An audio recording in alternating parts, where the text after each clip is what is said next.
Hello and welcome. My name is WalkmanEXE, and I am your ever-present Dungeon Master for another exciting session of Platinum Watch. Joining me, as always, are my ever-present role players. We have, going down the line, the Hawkabridge playing their new character, Talasoon. Hello, everyone. I found my brother. Stormstage 13 playing the ever-illustrious Merrick Gilder. Zodiac Sect 19 playing the less-than-illustrious Rando Mishorm. I'm not the youngest anymore. Oh no.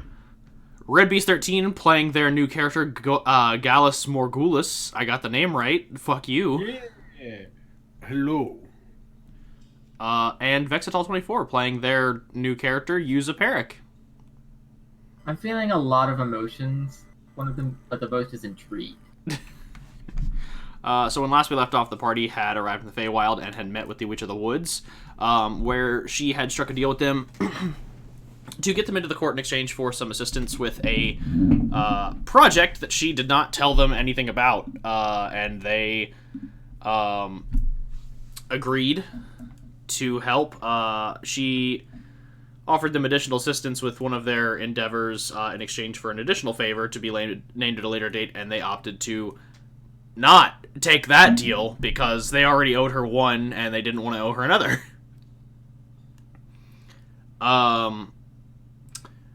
The party then set out for the lands of the Spring Court. She took them through a teleportation circle into the Kingdom of Spring, and they rode a glider down to the borders of the Conclave City, where they fought a large troll that was encroaching upon the borders and aided a group of Spriggans in defending said land. Despite some hiccups in some areas, the party triumphed and were able to make it into the Conclave City, where they were greeted with the sights of the Conclave of Courts, where they met the Unicorn Maiden, the hoster of the Spring Court, and she graced them with tote bags and enamel pins, as they quickly realized that they were at a convention. And so, like any good con goer in heat of the season, they would have to attend panels, learn some things, cosplay if possible, and obviously network.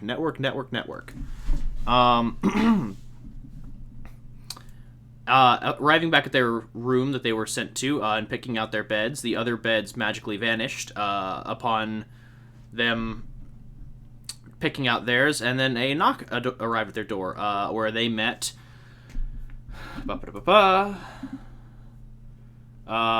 L'Oreal Samael, a wizard of the Wizards Conglomerate, who was there to invite the Platinum Watch to surrender.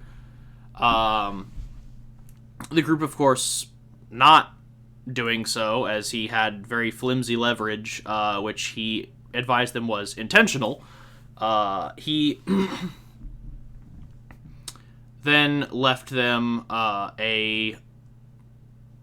I can't remember if he left you all a map,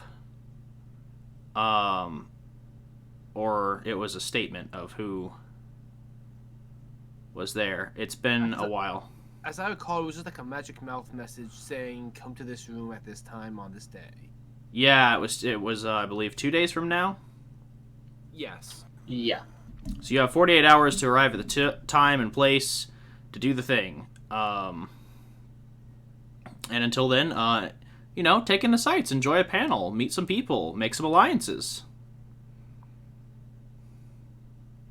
That whole thing. So that is now where we pick up. We'll pick up on the morning of the next day as the truth bombs were revealed the previous night. To everyone's interest and intrigue. Yeah. I was about to say, we're not going to pick up with that? I mean, I can take a vote from the party. Do you want to pick up the morning after? Do you want to pick up immediately after?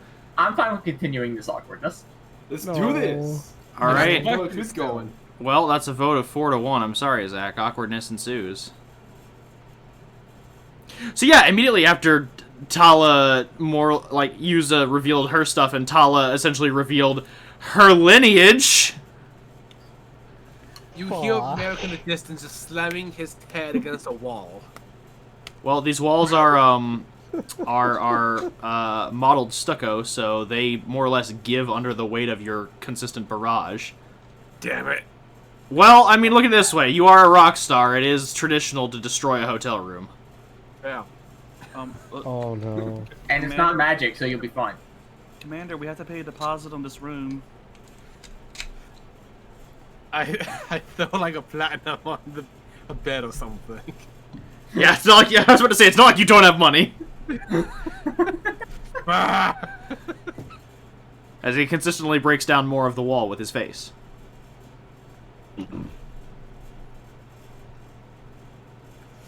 So, Yeah.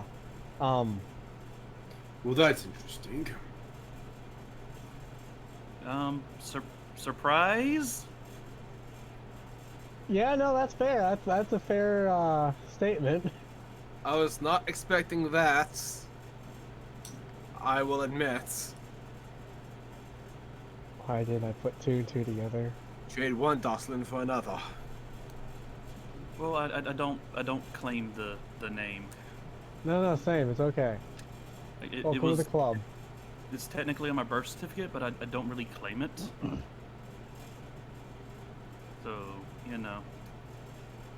Never exactly met the guy. You're not missing a lot. I'm gonna be honest. And then again, there's a lot to there's a lot to unload there. Yeah, Tala kind of Welcome shuffles. to the family. Yeah, Tala awkwardly shuffles and pulls her notepad out. So, according to my research, you are I'll be right back. mid-50s? Early 50s? 62. 62. 62, okay. She just kind of scribbles. Rando Mishorm, age 62. She just starts reading off all of the stats she has on Rando. Oh no. It's quite detailed. I love how Yuza basically has, like, fucking Platinum Watch trading cards. Yeah. Just flips over, it's like, and this one says you hit 3 home runs in a season. Kind of low. Like, she basically has the what was that fucking... The ninja info card! Yeah, the info cards! With, I fucking loved that with the fucking abridged, with my ninja info cards. Tala's just kind of looking over at Yuza's cards versus her own notebook and just kind of drooling, just like, that is more information than I was able to gather in a year. This... Oh, I did see you, apparently you have a pet cat? He's still on my shoulder, I believe. Oh, this is... Fuck, what the fuck did I name this thing? Yeah, it's Do you have those on wait, all is it a cat or is it a pseudo dragon? It's a Oh, pseudo the dragon. No, No, it's not a pseudo dragon, it's a fairy dragon. Sorry, Tala was talking about Rando. I'm gonna go from her nose. Like, oh, you have a pet cat? I think. No. No, dear, that's, No. I just whisper the truth into her ear.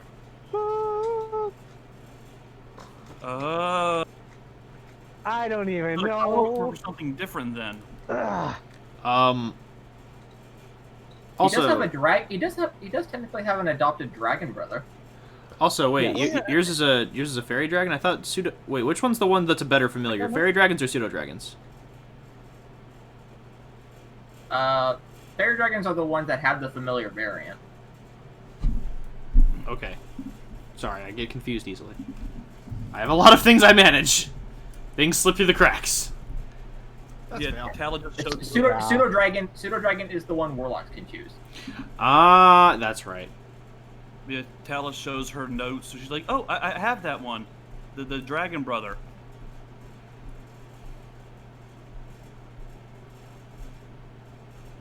Oh, that's a much cuter picture than the one I can get. The resemblance is uncanny.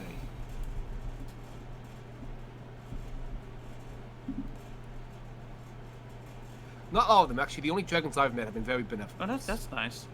I just have him Yeah, it's going really raw. weird, actually. Yeah, it's weird. In our entire time, we've never had to slay a dragon. Well, that's I mean, you could have had the chance to, but you decided to recruit him. Well, most dragons just Yeah, want to you're be welcome. like, I've the never number slay one a story you dragon. hear about it as a kid.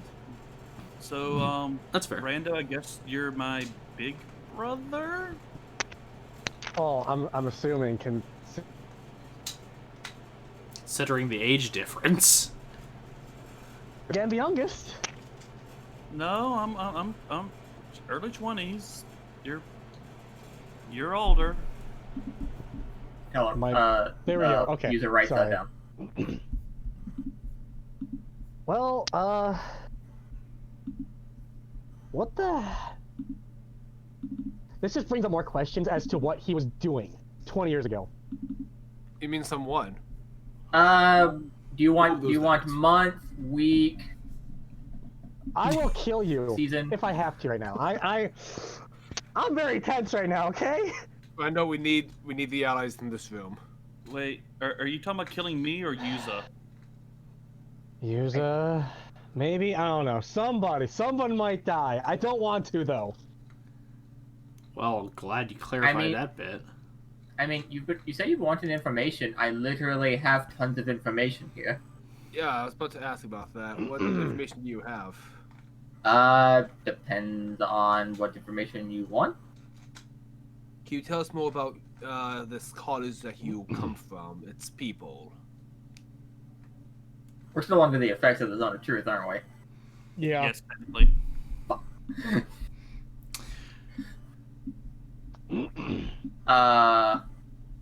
Walker, you want to explain it because you apparently put more detail in than I just learned. Yeah, okay.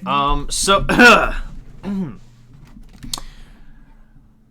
continent of Cragseat is run as a full empire. The entire thing, more or less, like the kingdom bearing the same name as the continent, much like Australia. The entire thing is run more or less by 8 principals, each of which is elected via a secession trial. Each principal chooses the secession trial for their followers, and then those of that school can attempt the trial. Whoever passes becomes the next principal, etc., etc.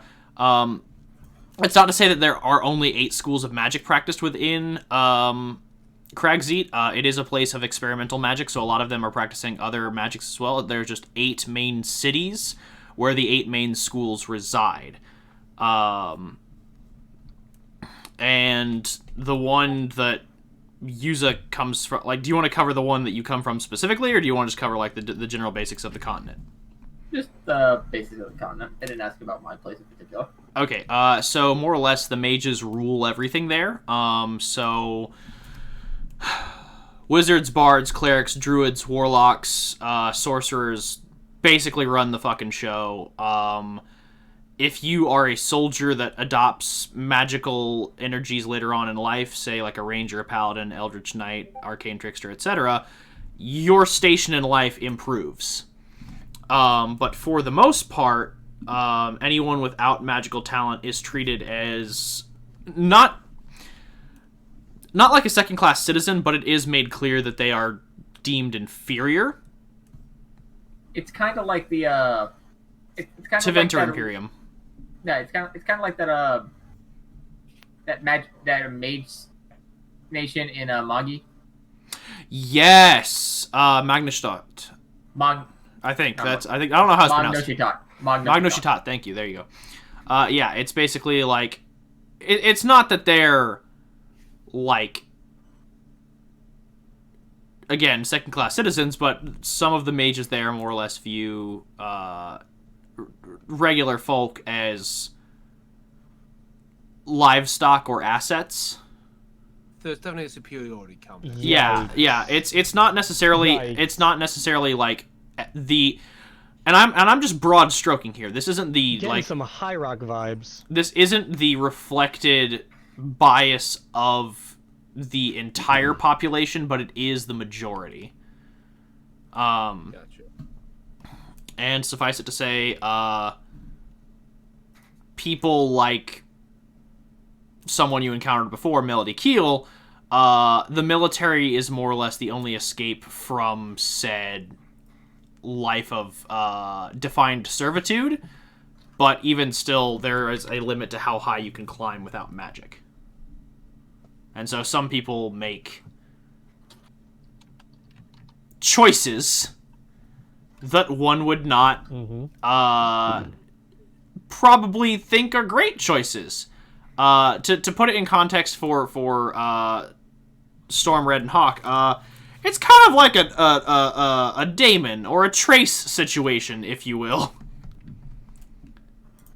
So, like, basically selling your soul to somebody. Selling your soul to somebody, letting people pump you full of, unstable chemicals or items. The fun What you ones. gotta do? We have a lot of What you wild gotta do? magic. So we have a lot of wild magic sorcerers. I mean, Yeah. in Gator's more of a unfortunate and unwilling victim of circumstance. Yeah. He is completely innocent and has done nothing wrong. Stop lying to these people. For now. For now. But yes, that is more or less the situation of Cragseat. In total, there are about, I'd say, I want to say like 16 or 20 principalities, but the main 8 are where there's the largest densities of population, as well as the best schools for magic, and best resources overall. In kind of the in-between areas, these more roughing it principalities, I would call it, there's a lot more freedom in, say, the labs you can create and the topics you can research. But suffice it to say, the overall problem that springs up is that these areas are vastly unprotected. So if, say, someone wants your secrets, or worse, some creature decides that it doesn't like you nesting where it wants to be anymore, you have no protection. So yeah, that's the gist of Cragseat, and I've got a more succinct definition that I'm working on the table. Yikes. But that's just the general kind of premise of the continent / kingdom. And how And I thought Darius was bad. Okay. Y'all haven't even been. Shut the fuck up. Yes, I have. You know I have. Yes, I have, but you haven't been far, and Darius isn't bad. It's just different. It's Is Darius the one I went through on my way here? No, Very Honest is the one you went through on your way here. Darius Right. is the one that's like, a lot of it is... There's a lot of political games on Darius in the civilized regions, but the whole of Darius, more or less, has a lot of uncivilized and very wild natural magics. So it's a great place for rangers and druids and people who want to protect and preserve the sanctity of nature and the ancient ways. But if you're there for colonization and industrialism, hoo boy, You're gonna die. the land will fight you. Literally. Yeah, no, like it's a great ranger's hideaway, but whew. Yeah, Tala's eyes kind of glassed over about halfway through, and she just gave up writing it down. Mage is good, common Small people notes. bad. That's the summary. Just small notes. Trust me. Yeah. After she finishes, she's like, Speed. I know it's a lot to take in, which is why he pulls out of her bag. I prepared pamphlets. There you Oh, go. thank God. Thank you. Thank you, Okay. kind magic lady. Thanks, Yuza. The pamphlets are very nicely made, and they do have some sightseeing spots for the casual gazer. Oh wow, this waterfall. This looks really nice. Yeah. Rando, do you want to take a family trip? I mean, the pits of eternity are glorious, so long Because as you we're don't follow magic, them. we will literally be considered royalty there. I'm not gonna lie. Unless trap it. I mean, first off, family vacation requires you knowing who the rest of your family is, but No. Chosen siblings. We can find the rest of them. That's the we can pick and If choose. we get the pirate, we're fine. We That's have a the free second trip. campaign, is finding all the siblings. I- It's like the Lilo and Stitch cartoon. You're trying to find all the cousins. No, it's just like Trapped 10 in minutes of Dragon Ball Z. 620. We're just gathering the Dragon Balls. Well, no, like it's the entire We second gather series is 7 going to be trapped trapped at siblings, we make a 626 wish. kids. Guys, you can wish back Avok. Why? Okay, we're just gonna. He's put already salt in died the wound there. twice. He's a Chaozu of the series. I feel like at this point, like, if Yeah. He's a piccolo. Come on. I'm just imagining him sitting in like the gates of Valhalla drinking like a fucking nice ale and just like finally and then it's like the great dragon summons you. He's like no. No. Piss off, dragon. No. Turns out always the dragon that wishes me back. We just happen to have a wish. Hey, he could back probably home. do it. I had the wish spell. I mean, I can get the wish spell, give it a few levels. Anywho, So, any other questions? How long have you been the principal of divination? I believe I said it was like 6 years. Also, it's not indicative of your skill set. Wait, what was that? Is divination indicative of your skill set? It is definitely my specialty, but anyone of my caliber varies wildly. Okay.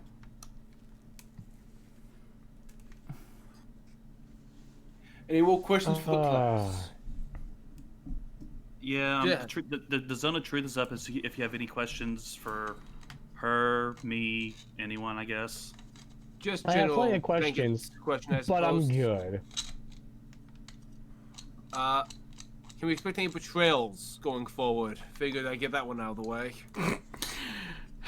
Not unless somebody literally stabs me in the back. I mean, It is No? my goal to intercept any backstabbings, so not from me. Well, Rando is a wild individual. I'm gonna think take it's that the- as a compliment. Oh, I it's meant it against- as one. I think it's against my oath Okay. for me to stab somebody. I'm not really sure about that. I was kind of kicked out for being told I was too uptight. Wait, Yes. where were you kicked out of exactly? Oh, the Order of the Rose, the Paladins for Soon, like they're the elite squad. I was Let me- kind of too uptight by the rules. You were so straight and narrow that they couldn't tolerate you. Well, they're more about. Paladins. she pulled a Tenya Ida. What can I say? Guys, we found someone more Merrick than Merrick. Yeah, why do you think she likes Merit? Yeah. Well, to be honest, my my lady, the goddess Soon, she embraces free love and acceptance, which I'm all for. But I also I was a little too single-minded towards certain things, I guess. A little too prudish, so I was told to go experience the world. So okay. So And you were yeah. like me when I started. Okay. Is that a good thing? I don't know if that's a good thing. It's good. Yeah, Okay, I don't know. Basically, We'll I say wanted yes. to. We'll say yes. There are pros Basically, and I cons wanted to to beat both. the crap out of my dad, and they're like, "Oh no, forgive him. Your mom forgave him. Forgive him." I'm like, "No." Hey, I mean, at least we got another thing in common. Gallus So- just takes off his hood and starts like rubbing his temples. Like, this group requires counseling. Pulls out Wait, no, glasses no. and Psych 101 book. Wow, I it's am- almost like we I both am a have daddy registered issues or psychologist. something. I am a registered psychologist. Well, perfect. There are more syllables there than I'm comfortable with. How many syllables are you comfortable with? Yes. Alright, I'm going to bed. Should we put someone on guard in case of spies or I can stand guard. dream manipulation? Uh, Maybe we should. It wouldn't be the first time. Well, I have a sort of warning, so as long as I sleep close to the bed, Nice. as long as I sleep close to the door, I will be notified immediately.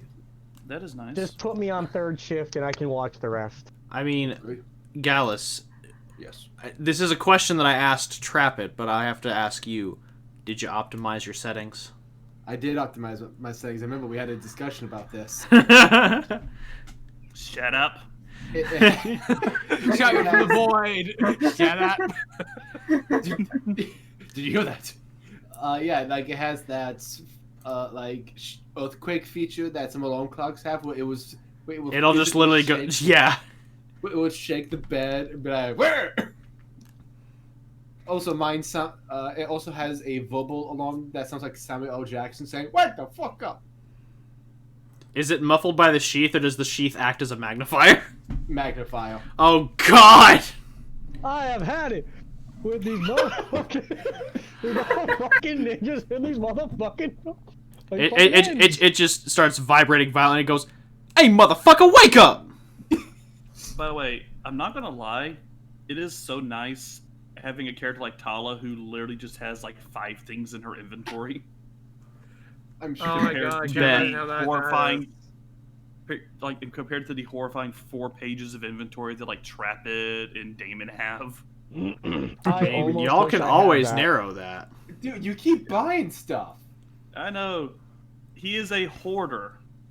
I almost Damon, wish I mean, had Damon that. is the hoarder. Yeah, no, I know. And Trapit's not with his Scrooge McDuckian vault? He's eccentric, not a hoarder. Yeah. Also, Trapit just straight up gives shit away. This is true. Yeah, like his loyalty. Wow, it's almost like he can't afford. Oh my True. God! Holy shit! 911, I'd like to report a murder! I was Walker, about to say, does can we- Hockey can we can roll roll- a saving throw for that? I was about to say, can we roll the extra damage for that crit on Trapit? Yeah, I was gonna say, can Trapit just roll like a wisdom saving throw for self-awareness? Can I quickly cast Spell the Dying? Oh my god. Just give me a second, I need to find out what this roll is. Thank you, folks. Thank you, folks. I'll take my I leave don't have now. access It's to my been sheet great. anymore. You do, so it's a 9 plus my modifier. Wait, what do you mean you don't have access to your sheet anymore? You should still have it. Well, if I log into Trapit, it kicks me out of Tower. Really? You can have multiple What? sheets open. Yeah, you can have multiple sheets open. I know, it just kicks me. Even if I have it open in another window, it'll just open up Trapit and That's- close Talos. That's fucking weird. Well, That is very sucks. weird. Roll 20, Roll get 20 your shit on together. updates. Hold on. If I can roll, it's fine. Yeah, I can open both sheets, my dude. I don't know. Well, DM's different. I You're the suppose. DM, though. I'm just a lowly paladin. We but humble players, my lord. I don't buy that shit, but We're alright. not worthy. I can open Alpha and Lens door. No Well, problem. like, without- I just opened Trapit and it closed out Tala. I just realized. Well, to be fair, I also closed out Tala. But that would be an 11, by the way, Walker, for Trapit. I just realized me, Hawk, and Vex are the only 11? ones with multiple character sheets. Oh, right. Oh 11. god, Vex has like a party at this point. So, I have 11. just as many as you, Hawk. Shut up. That's being I have generous. 2! You have 3! I thought you said you had one more. Zach, thank you for that No. information. I was planning on keeping an eye on Okay. things, so don't worry about it. Okay. On that note, yeah, no, so, Oh, gotcha. Vex, can you roll me 2d8? Sure. I was not clicking this. That's where I want D8. I always have dice ready in case of a combat. I have dice. I didn't prepare D8s because I don't think computers doesn't do damage spells. There they are.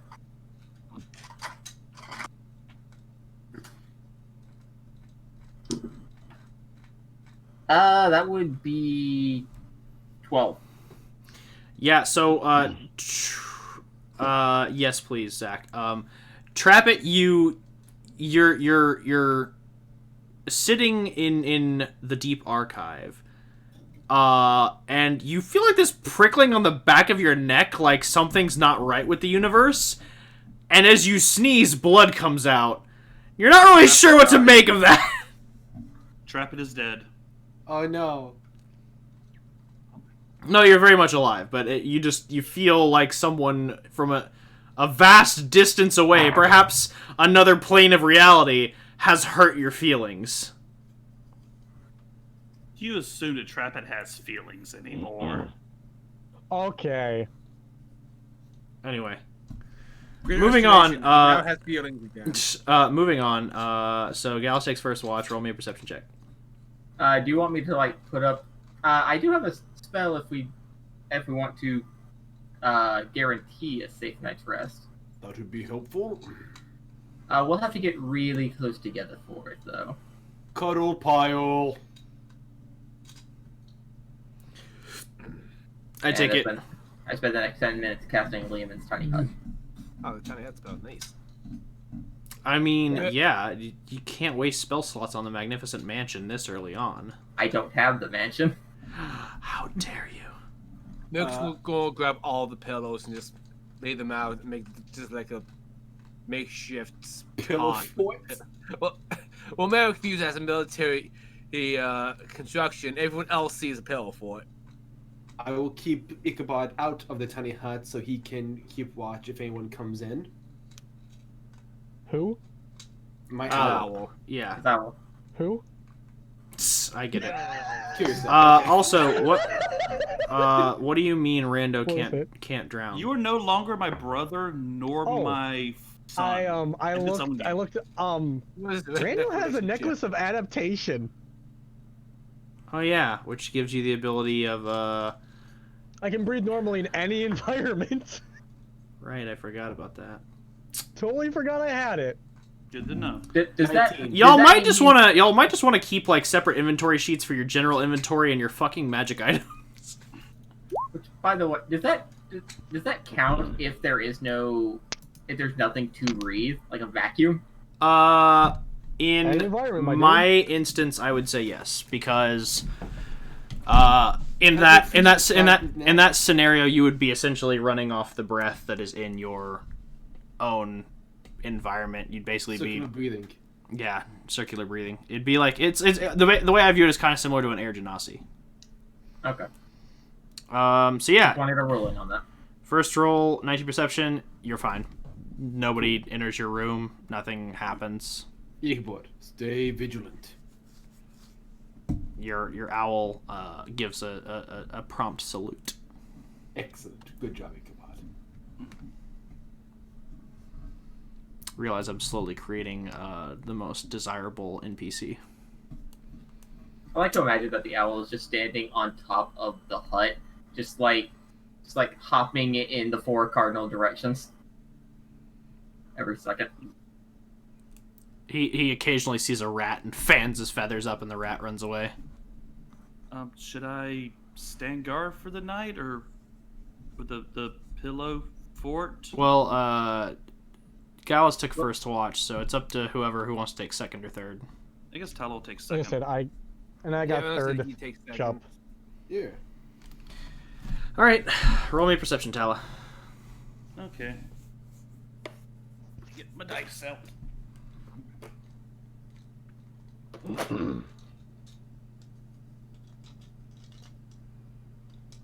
Get my modifier.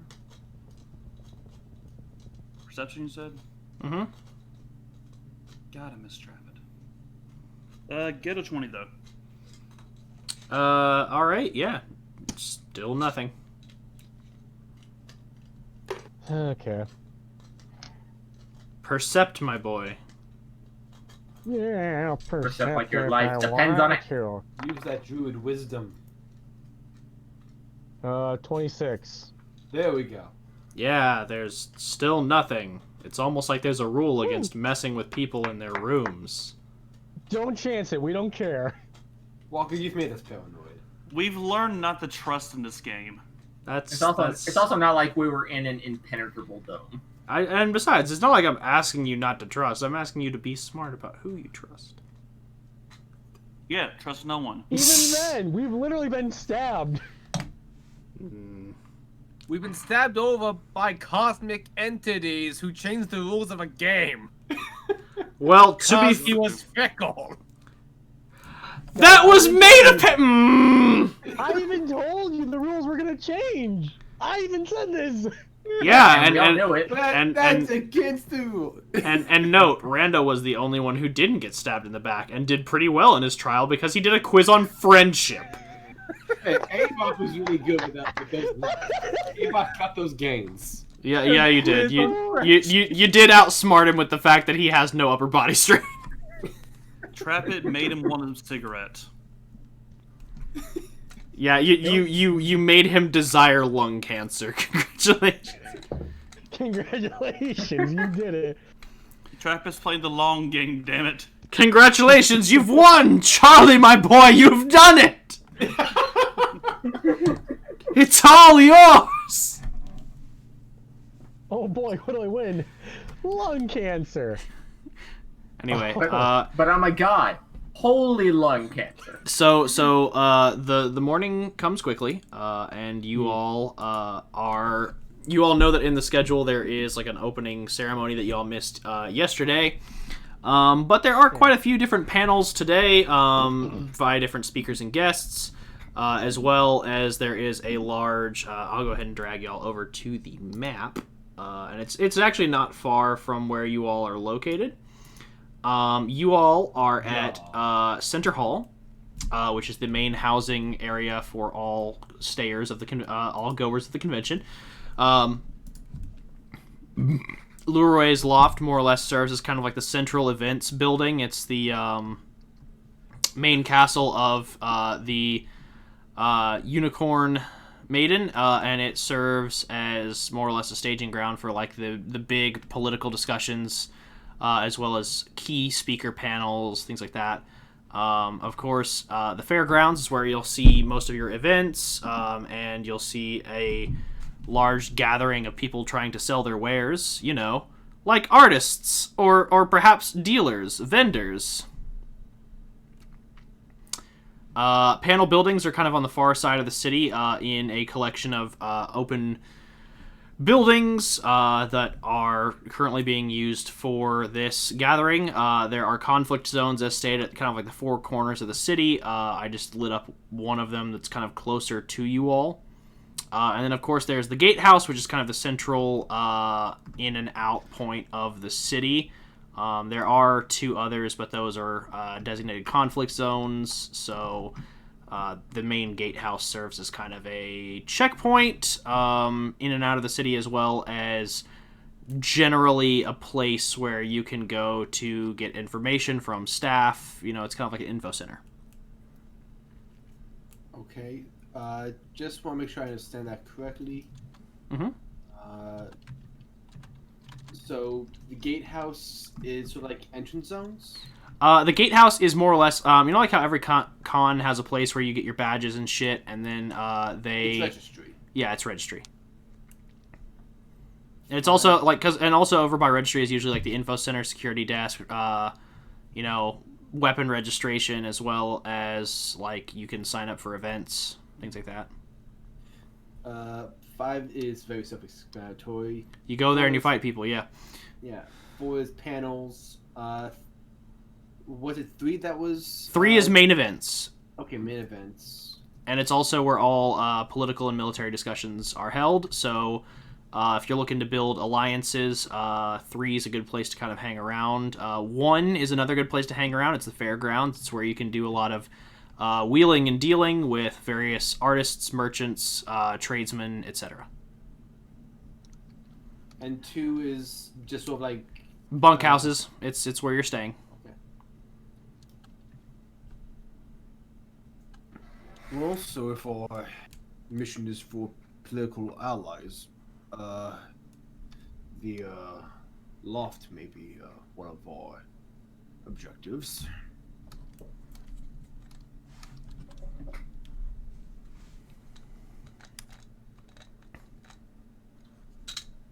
Good talk, team. Sorry, I don't know. I'm just kind of looking at what we got here. I mean, Yeah, yeah, so you can attend panels in the panel buildings. You can again attend the fairgrounds and make alliances with traders, suppliers, and dealers. And then 3 is where a lot of like the military and trade alliance discussions go down with Greater Archfey. I will say this: if you book a meeting meeting with like the main heads of like the Fey courts does require an audience, so you do have to set up like a time registration for that. I know what I'm going to be doing. Going to the merchant's room to try and find a vintage box set of season 4 of Dragon Ball Z. No, I actually have that at home already. Okay. But I'm going to be trying to set up an appointment with some of the Fae. Brando, would you want to come with me? Except an audience with the Twilight Court and maybe the Spring or Summer Courts?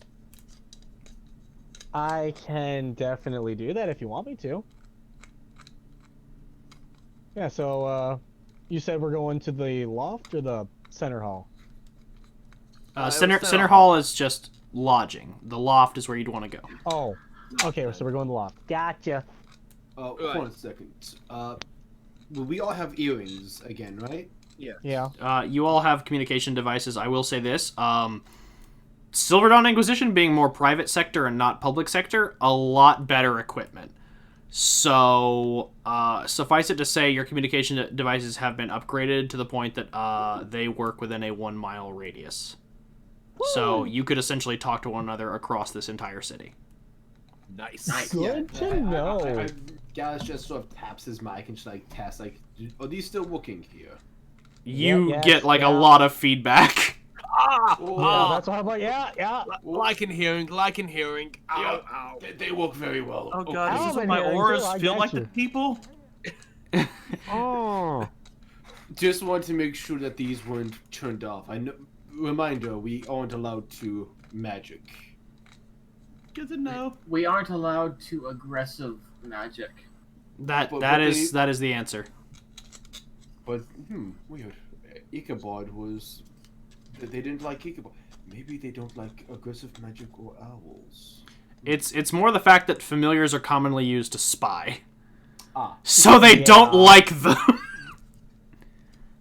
as Archfey consistently give out, Pact of the Chain to some greedy warlocks, the number of secrets gathered by familiars is insurmountable. By the way, the entire time Talos sees Ichabod, she just you can tell she just really wants to pet him. Next time we're not. Next time I'm allowed to bring out Ichabod, he can be on your shoulder. Yay! I mean, thank you. I love it. It's just like. Appreciated. I can. I feel like we should give Ichabod some armor. I've dropped design in the chats. I hate you so Yeah, much. Disgusting. I see it. Sinful. I love it. By the way, I found a fairy dragon's secret name. ingredient in the fountain of youth. I found my fairy dragon's name. Yeah. I found. So until then, Jurgo will stay on your shoulder. Okay. Thank you.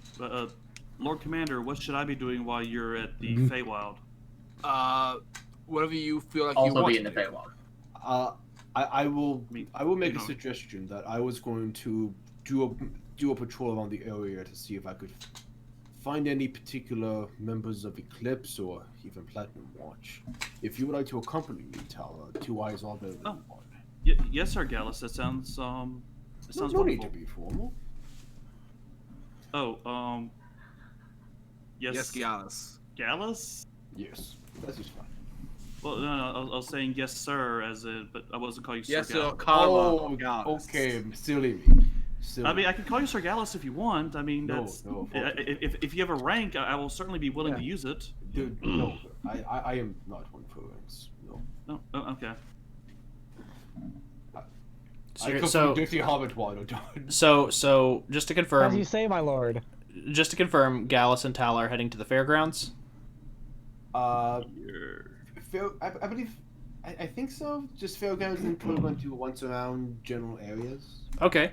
So the main areas you'd probably want to check then would be definitely the fairgrounds, panel buildings, and then Leroy's loft.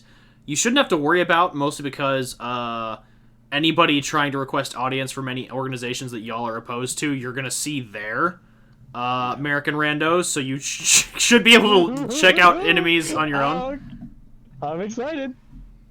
Tala kind of leans in and whispers to Gallus.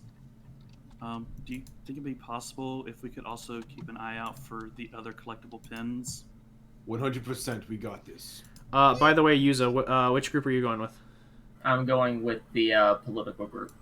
Okay. By the way, Merrick, your HP was low, so I went ahead and put you back at full. Oh, thanks. I have no idea how we I were didn't still know hurt that. from that last fight. We forgot that we Yeah, we got a long rest. So Yuza, Rando, and Merrick, I'm gonna go ahead and drag you all over here. Ah! Okay. And Tal and Gallus, I'm gonna drag you all over here.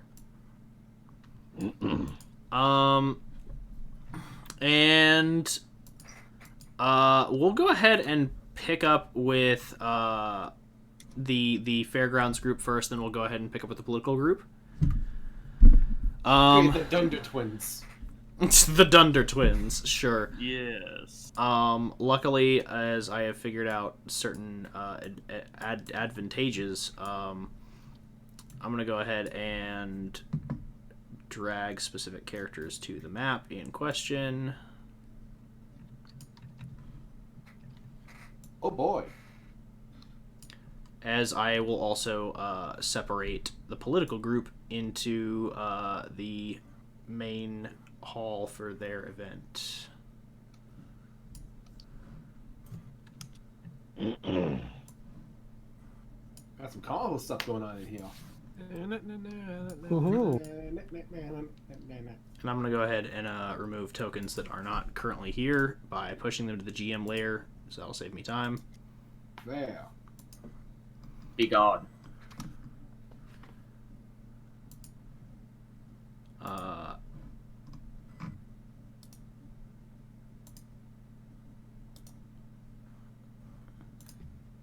So yeah, starting with Gallus and Talat, y'all arrive at the fairgrounds.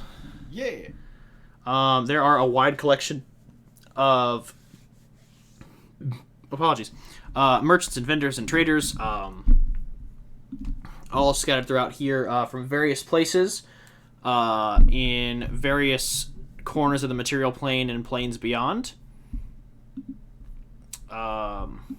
Just one second. I'm going to turn off notifications on my laptop because I keep getting pop-ups for Discord conversations that are blocking my... in your area. Yeah, right. That are blocking my view, so I gotta remove those. Okay, so there are people from all over various planes and sections of the material plane. There are two separate grounds at the fairgrounds. I went ahead and dragged you to the first one, which is kind of the wider, more open pavilion area. It's where there is more trading, as well as goods being kind of swapped around. This is more like the dealer hall section. The more kind of the other section that I've got is more like an artist alley slash vendor's booth, where you're gonna see more like formalized organizations peddling wares or recruiting, and you're also gonna see more specific items. Here it's kind of just a grab bag of all different kinds of things. So if one was looking for, say, enamel pins, this would definitely be the place to look, as well as if you're wanting to meet some people from just kind of all over. The other place is more specified towards... the other section of the fairgrounds is more specified towards guests. So this is more a grab bag.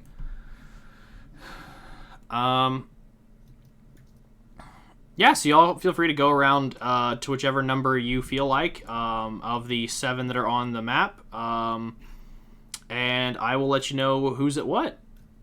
So y'all feel free to stick together, split apart, whatever you want to do. Tala looks up to Gallus. So, what do you think we should do, sir? If you want to go shopping, my only intent is to be browsing and keeping eyes out for potential threats. If you want to actually do some shopping, that we can kill 2 birds with 1 stone. Okay, I admit my funds are rather limited right now, but I can we'll pitch see in what if you have anything you're particularly interested in. Well, I mean, I don't want to I don't want to take advantage of I don't want to impose. Gallus motions to his raggedy robes. I am a man of little need. I don't require much gold to live off of. Yeah, kind of came to the Platinum City with more or less just clothes on my back. I know that feeling. But yes, let's have a fun day. Let's go shopping. Okay. Shopping And montage. And keep an eye out for deadly and dangerous people. Agreed. Yes. So where are you going? Lead the way, Tala. Like I said, Tala kinda is curious about the pens, but she's also curious to see if there might be any useful equipment around here. Mm-hmm. Where do you think we ought to go, Red? What number speaks to you? Let's check out this area near 3, I think. Okay. I think that's a good place to start. Yep, the little circle tents and the well and everything. Okay, so y'all head over to 3. Oh. I'll go ahead and just bring you all over. So yeah, the area around 3 seems to be assembled more of. This is more like an area that is populated by Fey folk, but the few people that you do see that are not Fey folk are mainly elves, half-elves, and humans. They all seem to be very diverse from separate areas. You see some that seem to bear the emblazonment of elven kingdoms. One seems to be what looks like a coat of arms for an order of knights. And then as well you see kind of closer to y'all and kind of closer to the well, this tent over here has multiple symbols on its tent, all seeming to be kind of more or less like Gallus, you've done some traveling and very honest. These seem to be clan markers, as if denoting clans that would compose a tribe. And the individuals there are dressed plainly and seem to be covered in some form of war paint. Interesting. And the tent in front of you seems to be run by an order of knights, and they kind of see you approach and they go, "Hail and well met, traveler." Hail. Hail. Do you come seeking wares, or perhaps the means by which you can better yourself? I'm curious about bettering oneself. What do you As have am in I. regards to that? He I hands think you you can both better. pamphlets on joining the Emerald Knights. Oh, beautiful. I'm sorry, sir. I've already pledged my service to another organization. He nods in what could be described as chivalrous sorrow, as he is like, it is unfortunate. You look like your sword arm is strong and your heart true. I would have been looking forward to having you join our ranks, but to knowing that you have found another cause that is worthy of your gifts and talents brings joy to this knight's heart. Yes, sir. It's a wonderful organization with a really great, charismatic leader. At that, he kind of gets like... Virtue. At the charismatic leader, he gets apprehensive, but once you mention strong moral virtue, he's like, ah, yes. Sadly, the path of knightlyhood is not for me. Ah, well. But great respect to you for being able to go down that path. Well then, please, you have piqued my interest, fair lady knight. What is this order that you have pledged yourself to so willingly that is so strong and virtuous? I must know. We're called the Silver Dawn Inquisition, right? Yeah. My brain froze for a sec. It's the Silver Dawn Inquisition. Silver Dawn Inquisition. And he thinks for a moment, and he turns to someone in the tent, and he kind of like speaks with them kind of briefly, and he goes, and he turns back and speaks to them in Elvish. He's like, quick question, but do both of you speak Elvish, or? I think. Double checking my languages. How does it check? No, I do not speak Yes, Elvish. I do speak Elvish. So Tal is the only one that understands this, as he is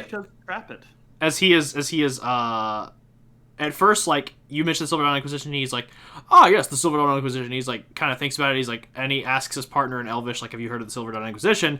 And the person's like, is that not the order that was formed by Merrick Gilder? And he's just like, oh, yeah. And he just turns back around and he's like, Merrick Gilder? Like, the one that beat us in last year's Elemental Rally. And they're like, yeah. And he turns back around and he goes, I beg pardon, I was under the assumption that the Silver Dawn Inquisition was an extension of the Platinum Watch. Is this not the case? It is not. Agreed, it is not, sir. He turns around to his buddy and he's like, they say it's not. And he's just like, is it not? And he goes, well, if they're not aligned with the Banshee, this might serve us. And he turns back around and he goes, I did not catch your name, fair lady knight. Real quick, Walker, does Tala have any idea what the Banshee is? You do not. Okay, just want to double check. Oh, my name is Talasoon. Fair lady Talasoon. And he turns to you, Gallus, and kind of like gestures for you to introduce yourself. Gallus Morgulus. Fair Lord Gallus Margulis. Lord. It is merely a formality. Please allow me this courtesy. Very well. If you are not aligned with the Platinum Watch, I would be more than willing to extend a sword arm of aid, if perhaps your virtues could be proven true and just. If perhaps your Merrick Gilder is around and available, send him our way, and we shall judge him for his character, and if it is found true and righteous, then we would gladly fight by someone who bested us in Most Glorious Combat. Oh, well, Even if Most Glorious Combat was a race that did not allow certain warriors to show off their true and virtuous might, and the guy puts his hand on the other person's shoulder and just says in Elvish, let it go. Tala puts her right hand across her chest and bows. Thank you, sir. It is wonderful that you will agree to meet with our leader. We shall pass this along to him post haste. He nods and bows a bit, What is the name of your group, if I may ask? he points to the pamphlets that literally say the Emerald Knights. I'm sorry, I can't read common. I'm a fool. It is very, very fine. I printed it in every language. I should have automatically assumed that, well, perhaps... See, you've caught me in the old, what we call the Elvish Catch-22, in the sense that I shouldn't assume your language proficiencies to be Orcish, but in my experience, most orcs or half-orcs I have met do speak Orcish as their primary language, and Common is a secondary language. And you are right, my Orcish is actually kind of shit. So, is every language you speak shit? Pretty much. I am so sorry. Tala just looks like she has the saddest, most she's hearing like the saddest thing ever from Gallus. She's just like, do you want me to read for you? Orc mother wasn't around much. It's fine. I mean, there's great solace within written word, friend. Do you want me to help you learn to read? I make do. It's fine. I'm just the wee bit dyslexic. I'm here for you, Gallus. I appreciate that. So yeah, you've spoken with the Emerald Knights, and they have offered allegiance upon possibly meeting and testing Merrick Gilder. Man, if only Merrick was a good boy who was totally righteous. Do y'all want to see if they have any wares that are of like value to you? Yes, please. Let's take a look at their wares. So they mostly carry like common weapons and armor, but they do have a nice kind of flourish to them. The Emerald Knights are a very big fan of using gilding in their smithing practices, so that there is kind of like gold laid across parts of their armor. And they're also a big fan of using viridium, which is a green, kind of mildly luminescent material. You know, Gallus, this reminds me, I should probably get my armor regilded in the colors of the Silver Dawn Inquisition. No harm in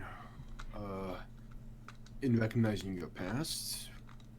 True, but Maybe a combination of your old colors mixed with your new. The Emerald Knight guy speaks up and he goes, "If you're looking for recasting your armor, I do know a person. Now, our blacksmith specifically tailors in the patterns of our order. It is a very set traditional practice of smithing and casting. But if you're looking for more custom works, I do happen to know someone at this fairgrounds who is taking commissions at the moment." really? Yes, and he points out their location. To you all, it is up here at tent number 5. It's the yellow one, right here. I'm a little cautious about the rates. Part of the reason my armor looks as dingy as it does is... I guarantee you can afford their prices. I kind of forgot to mention, Tala's armor probably looked really nice at one point, but it's kind of... Seen better days? Hey, yeah. armor has never had their armor tested. Yeah. Again, she's also was kind of living on the streets for a bit when she got to Platinum City. Yeah. Do you have any? I do like the color of this Viridian. Do you have it in a rapier? In fact, we do. And he sets out a series of swords. There is a rapier, a scimitar, a saber, and a longsword, all forged in Viridian, each in different styles. The rapier is very nice. It is very evenly balanced, kind of light to the touch. The blade is, of course, touched with the Viridium, whereas the hilt is a composite alloy. It seems to be made with Viridium that kind of forms like this leaf-styled handguard, in the sense that the handguard literally looks like a leaf. But it is gilded in some areas to kind of accent or touch on the fact how the leaf catches the light. And the handle is made of a very fine silvered material that is wrapped in dark brown leather that has been tanned very well. I'll take it. They offer you the matching sheath, and they look at you and they go, "That will be 20 gold pieces." Absolutely. By all, I give him 25. It's like a tip for such fine craftsmanship. They hand you back 5 gold. Oh. The Emerald Knights do not accept tips. Only Very the well. virtue of a job well done. Forgive me if that was disrespectful. Not my intention. It was not disrespectful. It was very kind and appreciated. However, we are an order that values honesty, chivalry, and justice.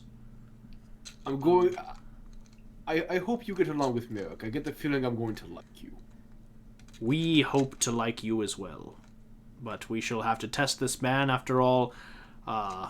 We need to know his true virtues, as the last time we encountered him and his group, they were using a vehicle, and that is not truly the test of a war. And like the person like behind him slaps him on the back of the arm and is like, "Man, come on." He's like, "It's fine. We shall meet your guild." I can safely say he is now associating with less unsavory... more savory companions in his previous group. As he still keeps Rando around. Randall's a good boy, god damn it. Also, Tala kind of Yes, he is. At the expense of appearing materialistic, do you happen to have any of the collectible pins for sale? They just hand you a bag of them. He's like, "We have no need for these material pins, so we have gathered them up from all of our tote bags and have been kind of giving them out to whoever requests them. So more or less, generally giving them out free with a purchase, or just handing them out 1 per visitor. So I will say that you all can collect 2. And how? Right now, there are how many in total? There are 6. And Tala has how many right now? I think 3. Yeah, I want to say 3. 3. Okay. Yeah. So you can get... they have a lot in the bag. So it's safe to assume that there's at least 2 that are unique. Oh right? yeah, for sure. As- She easily grabs 2 more. You only need 1 more to complete the set. Thank you very much, sir. I've never collected something before. This is fun. He goes, "Ah, yes. Collection is not necessarily a materialistic thing. Many knights in our order are enabled to collect things. However, we do insist that they are not of a superficial nature. For example, I myself collect acorns that I find rather delightful. Ah, that is lovely. Would you like to Yes. see my collection?" I I would. would love to. As he pulls out a tote box from underneath the thing that has very neat and compartmentalized bins for his acorn. Sorry, plural, acorns. And they are all neatly organized, and they have their own names. Oh, that is quite lovely. Are these the names of the types of acorns they are, or did you name them yourself? Well, as much as I would love to think that there is an acorn out there just named Aurelius, no. They are... I have named them.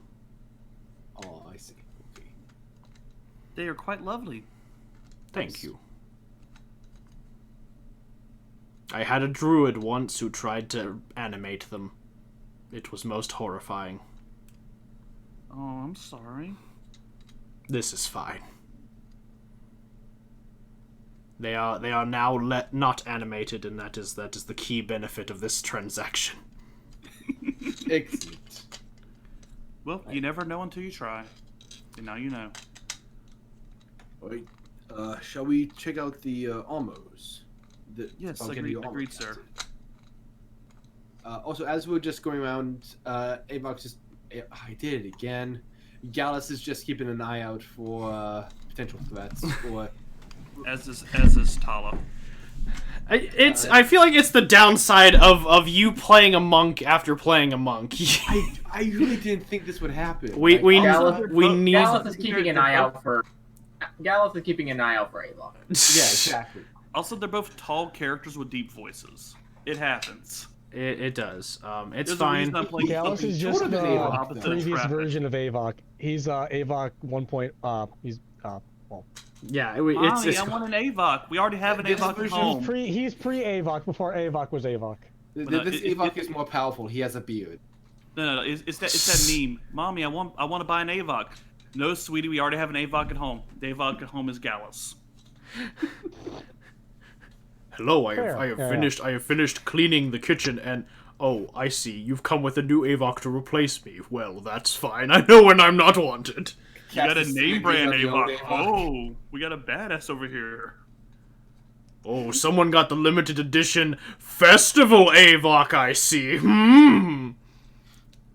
It's Avok. All I can think of Avok's a now. party pack. All I can think of now, hilariously, is an Avok clothing line.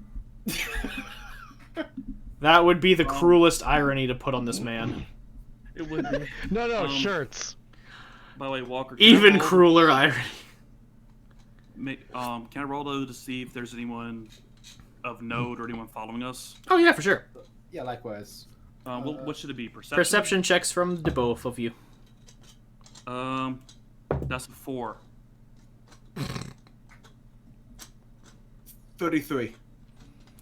Yeah, Tala, you don't really see anything. You're kind of fixated with how awesome these pins are. Like, these guys, the ones you got were mint, like they came right out the packaging. These guys, you would expect them to be scuffed, in a bag like that, but man, these guys really took the time to actually consistently take these out and polish them to make sure that they were viable for people who came by to pick them up. So you've got some very nice pins. And Gallus, there's a lot of eyes at the fairgrounds. You don't necessarily pick up anything suspicious or feeling threatening. I will say this, you do notice that there is someone about 8 paces behind you, that it feels like they've been tailing you since you went to the fairgrounds. And on top of that, there's no familiar or noticeable faces that Gallus knows are tied to Eclipse. No. Okay, so just the one person sort of keeping a pace behind us. Yes. Okay. Gaz is just going to keep that to himself for now. Not, Okay. Just see if they keep following us. Okay. Yeah, Gallus, do you mind if I ask you a question? By all means. What brought you to the Silver Dawn Inquisition?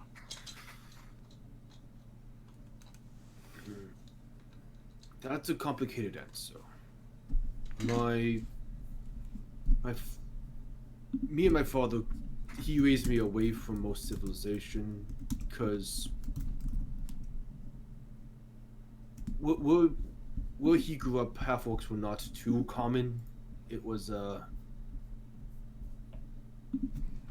when he married my mother, it caused problems. So he decided it was safer for me to be raised away from civilization because I was stronger than the human boys and girls. He always told me that my strength should be used for something. He's the one who trained me how to fight, saying that my strength should serve a purpose. And the last time I saw him, I disregarded his warnings about the plains, that particularly the Feywild is dangerous and tricky to navigate. And that landed me quite a distance away from him. I'm sorry to hear that. Was your father human? He was. My mother was half-orc. Ah, I see. I guess we're both kind of here because of our parents, then. I just wanted to do something to make him proud, something that would help people. And the main thing people were talking about in the Platinum City was Merrick Gilda. Yeah, believe it or not, I actually had one of the propaganda posters that the Platinum City made. Sorry, the Platinum Wardens made of Merrick. That was a long time ago, though. Oh, I didn't see those. No, it was just, it was after they liberated the Boneyard, I believe. It would have been after High Rock. Yeah, sorry, High Rock. But, I guess I'm here for somewhat similar reasons. I'm just... Yes, you're here to find Mr. Doslin, is that right? It's more I kind of just want to understand him, I guess. Like, my mother doesn't hold ill will towards him. She told me that I shouldn't worry about him or anything, but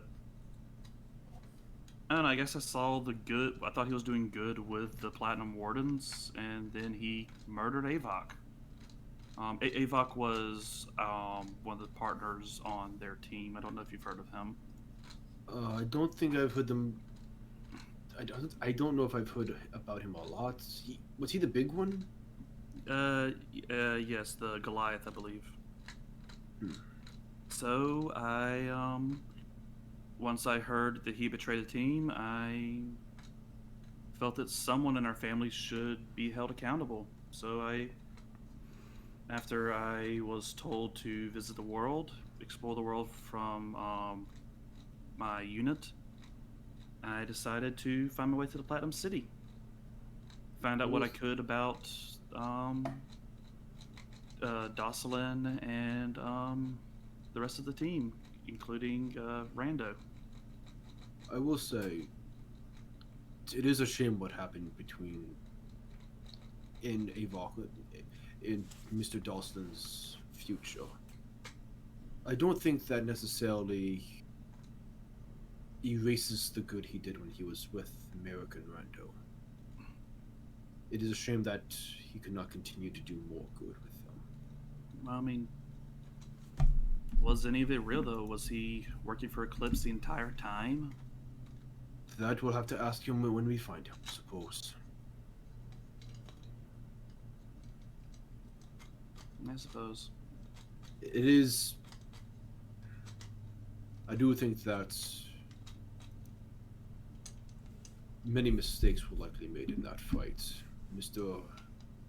Cork should not have engaged alone. fighting someone as powerful as that by yourself is dangerous. If you ever in the same scenario, please do not follow in Mr. Korg's footsteps. Do not engage alone. I mean, at least he died a hero instead of becoming a monster like my father did. True. He was trying to do But something good. In the days to come, we'll need more heroes alive. That's fair. Now let's get your armor. Her's guilted. Right, yes. Sorry, I got a little, I haven't really talked about this with anyone. It's fine. I kinda wanted to talk to the commander or Rando about it, but I don't... I think I kinda revealed my hand a little too soon for Rando. I revealed my fair share as well. And don't worry, we're given 2 ears for a reason. One for ourselves and one to lend to others. Thank you. And if you ever need to borrow one of mine, it's yours. I appreciate that. Thank you, sir. Alright, so y'all arrive at the armoring tent. I'm still keeping a cursory glance if that guy is following us. Yes. Interesting. And any distinguishing features about this guy? Where to start? About 6'2", very built physically. Half his head is shaved off. Has a braided beard. And is wearing blue war paint and a set of deerskin breeches. Did you say what race he was? Human. Okay.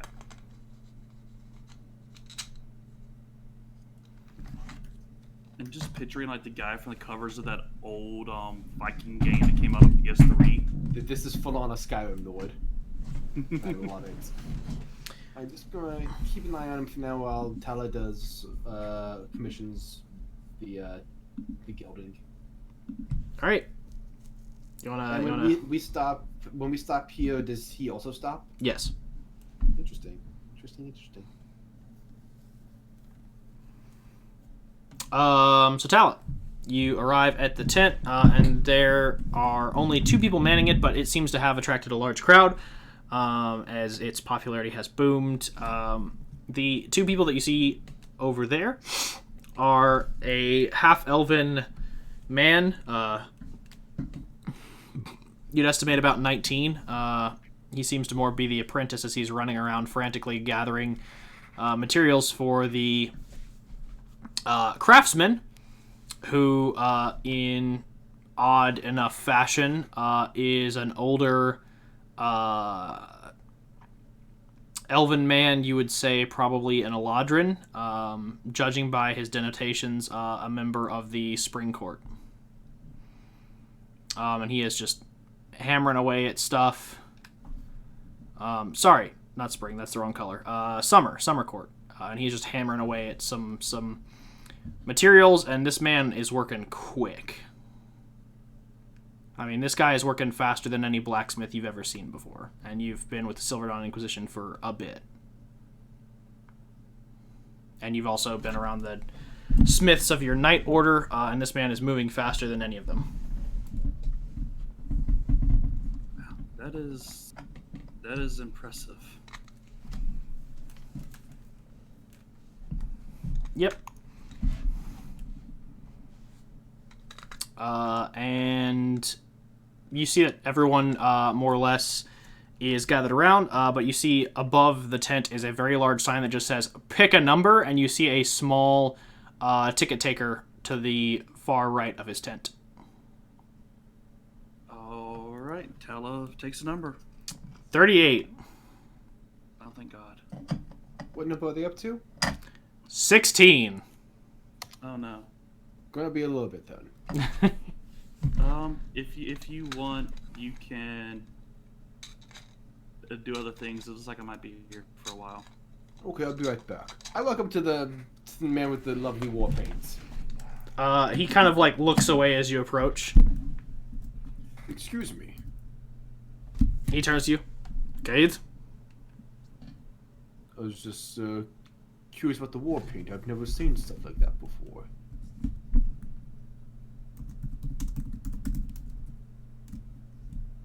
He just kind of looks at you and goes, "You'll do?"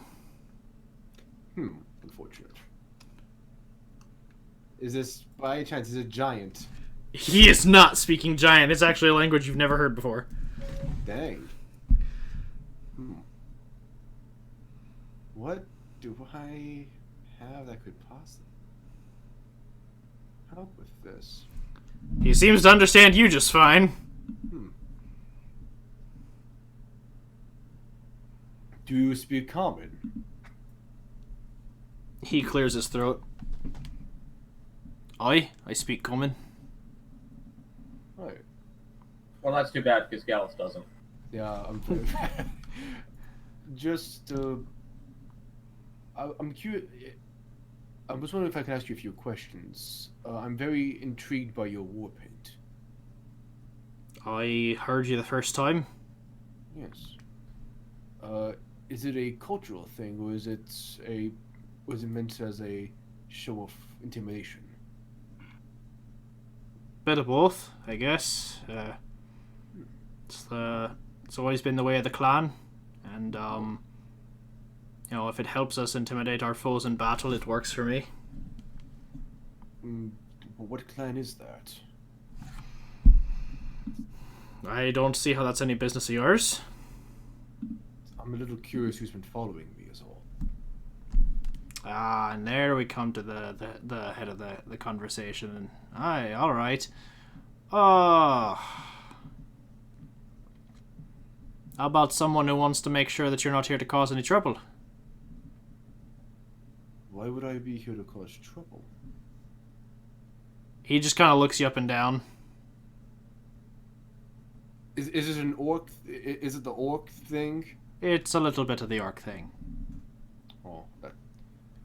Suffice it to say, the clan and I have not had pleasant meetings with members of your kind, and suffice it to say, not many people here at the Conclave are remotely orcish. So forgive me for being suspicious. I am not particularly aggressive by nature, so I'm not sure I can do anything to dissuade you from believing that I would do anything to cause trouble, which is unfortunate. Ah, that's fine. I haven't seen you do anything that would cause trouble, and if you did, well, you wouldn't be talking. Your head would be on the floor. You would attempt that. No, I would succeed that. I disagree. He steps a little closer to you. Want to put money on that wager? It wouldn't be a wager, but it is also not worth it. We would both be removed from the court. That wouldn't benefit either of us. Not if we went to a conflict zone. This is true. Want to settle this like gentleman and beast? Just for iteration, you are gentleman, I am beast. No, please, we're both beast. Well then, one beast to another. Do you think you care to dance? You're baiting me, and I like it. But unfortunately, I have more pressing matters at the moment. Ah, what's wrong? You need your Girl Scout to hold your purse. No, I'm actually doing what you would. I'm looking for threats, and so far nothing has caught my eye. Ah, well then you're looking in the wrong spots. Man, you are just itching to fight somebody, aren't you? Ah, it's been a boring day. And on top of that, well, I wasn't lying. You're looking in the wrong spots. See, your first mistake is assuming the threats are going to be in large gatherings like this here. Better threat assessment would say, where's the best place to strike, or where's the best place to spread recruitment? See, you want to hit the other side of the fairgrounds where there's more of those organizations, because think about it. If you can gather larger people to your cause, you make yourself a larger threat. But on top of that, here at the courts, it's legal to make any kind of deal or obligation you want. So, you could promise anything so long as it gets you converts. And so long as you carry through on that promise at some point, your word is still good. To top it off, the Loft would be another good place to start because you can make larger military contracts with larger organizations there. And on top of that, if you get the patroning of an Archfey, you've got a lot of power backing you. Then, last but certainly not least, if you're running a panel for your organization, that's a lot of willing ears and mouths that could be swayed to your cause and could, in fact, carry out more conversions throughout the day. See, that's the thing about the courts. That I can tell you're a first-timer, so that's why I'm giving you this benefit. Me and the clan have been here a lot over the years, and suffice it to say, the point of the Conclave presents itself as an opportunity to network, but it's really not that. It's about building armies. The more minds you gather, the more pliable you make them, the more converts you have to whatever cause you're backing, and at the end of the Conclave, whoever has the biggest forces, well, they've won the Conclave, which means any additional prize that the host is willing to grant, a boon, if you will. See, Fey don't like to be upfront with that stuff, because if they tell people that the more forces they gather, the more contracts they gain, the better a chance they'll get at a boon, well, that takes away all the converts and forces that the Fey could gather for themselves. So you gotta stop thinking like an orc and start thinking like an Archfey. I will give you that. I do have quite a problem thinking like an orc.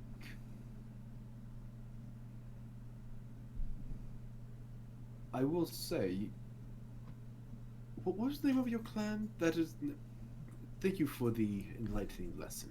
Back to the clan again. All right, I see. I'm just curious. I'm just curious because this is very good information.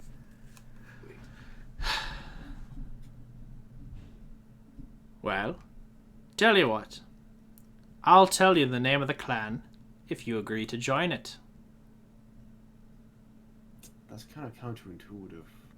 I wouldn't. Not quite. It works for me because you learn the name of the clan, which is good for you, and on top of that, I build forces. Sadly, I'm already tied to a force that I am quite loyal to. See, that's the rub, ain't it? That's the game. It is. And tell me, what does your force fight for? Why, for the greatest fight of all. The preservation of our natural lands, the respect and reverence of its majesty, the love of the wild and the untamed, and the careful planning of civilization. See, too many empires are all about knocking down barriers, tearing down trees, and building over whatever they choose so that they can own the land, but that's the truth. No one owns the land. The land has been here longer than us. The land knows more than us. And, well, at the end of the day, the land will be here when we're all gone. So you best treat her nice. Like a fine woman. Or man, whatever your preference. I like that.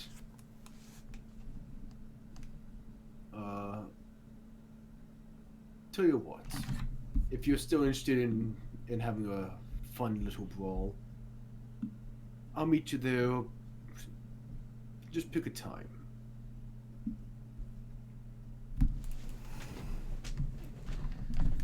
Very well.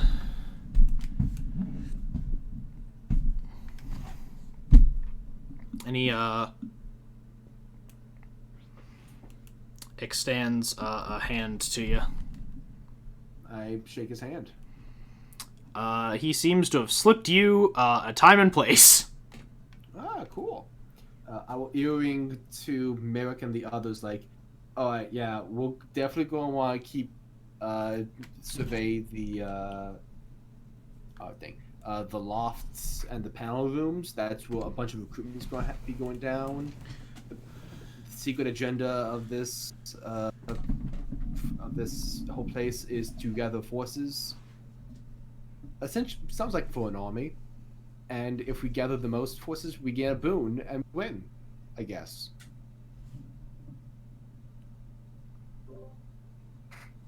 You're telling me you hadn't figured that out yet? Small orc brain, man. Fair enough. So I shouldn't be collecting pins. I don't know. Got the sauce. I don't know. Pins are also good. We can keep gathering pins. Yeah, if we get all the pins, we get another The prize. pins are also the secret ingredients. We don't know that. We need enough pins to give to the people we recruit. Excellent. We so Well, just I want loyalty to Silver Dawn Inquisition, so I guess I'll give him my pins. no, we don't need to give up pens. But I'm mentioning that specifically to you, Merrick and Rando. One, in the area that's likely going to have a lot of threats. And two, going to be in a position where you can do a lot of recruiting. So do your thing, guys.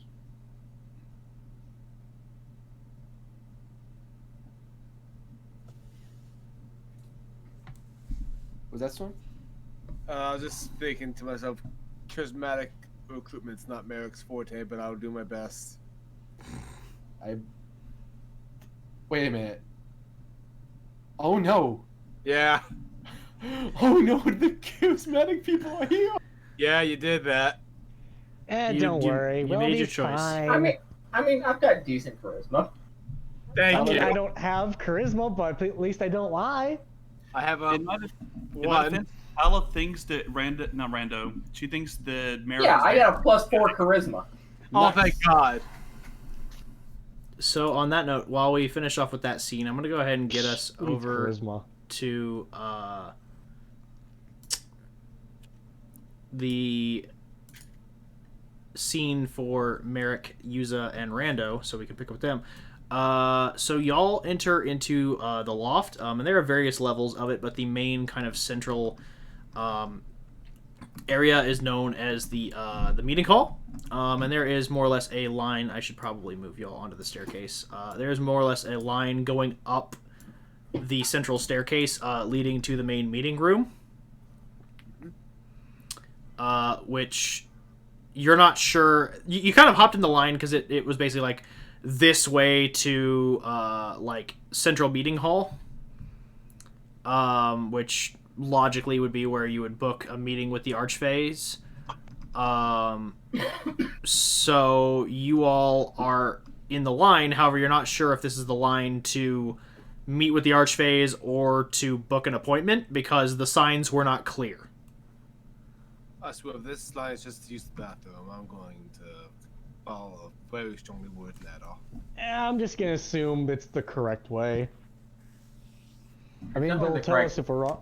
They'll tell us if we're wrong or not. So The guy in front of me. Hey, is the place to this place?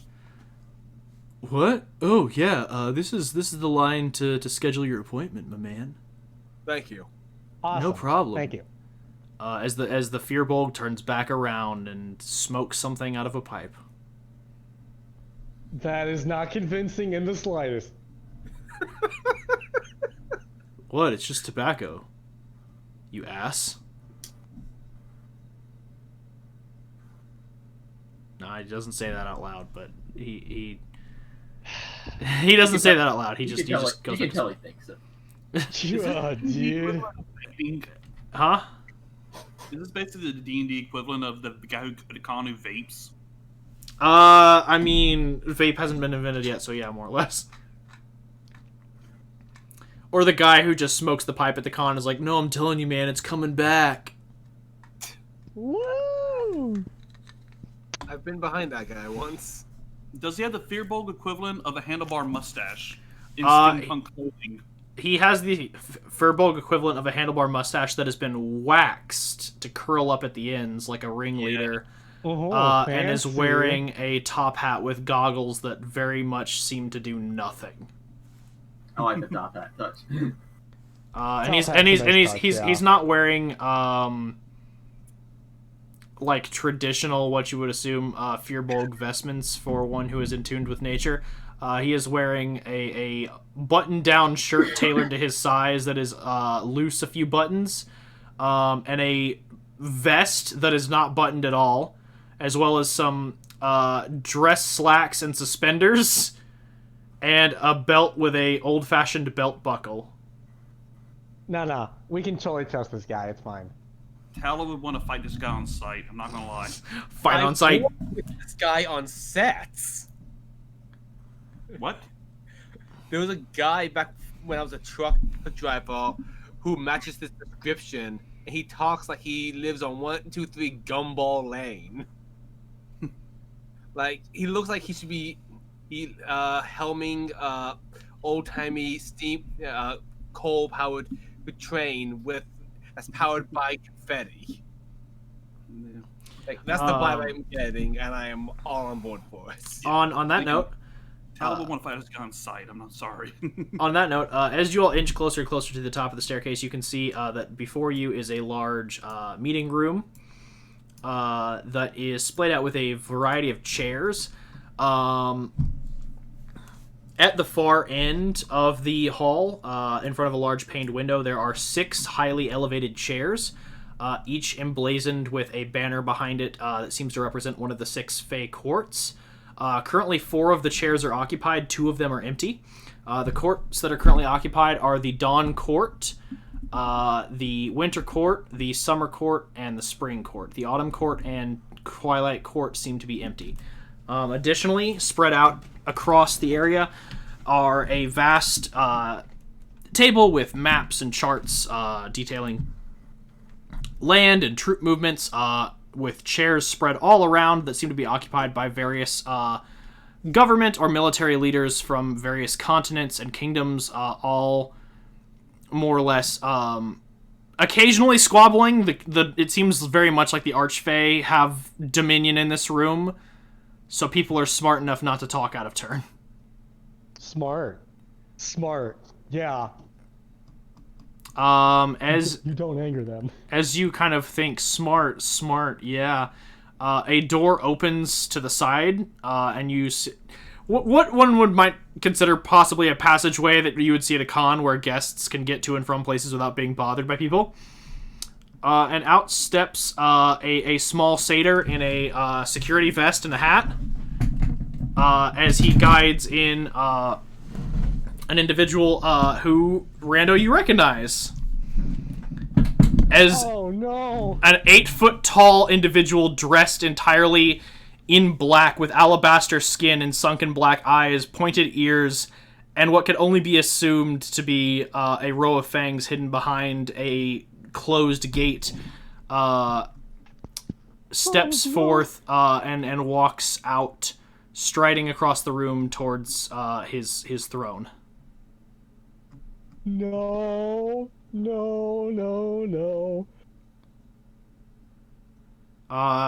does not seem to see him, but oh no. He doesn't seem to take notice of you.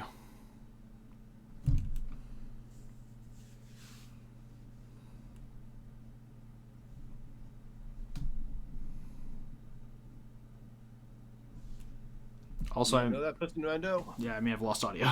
There we go. Rando, do you Sorry, know internet that guy? crashed. Do you know that person, Rando? Is the question. Yeah.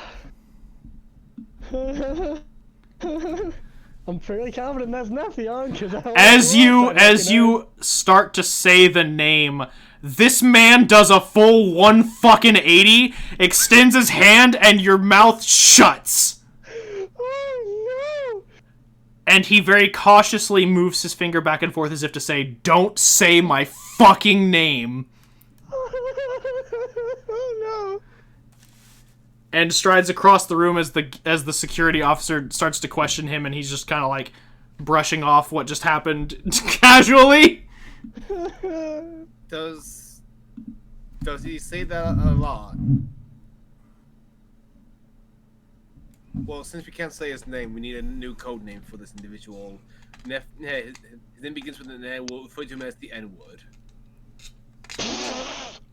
I'm sorry. And As that, you- folks, is how we get written off YouTube. As he strides out onto the floor, you hear distantly, "And now presenting ruler of the Twilight Court, the King of Bats." And then he strides over and sits in his chair. King of Bats. We will call him Batman. Thank you, Ed. wanna That's way better than die? my dumbass joke. Do you want to die? I don't want to Bitch, die. maybe. It's okay. Batman doesn't kill people. Sure, Jan. Sure. We are going to die if we ever call him back. Well, America has better survival instincts than I do.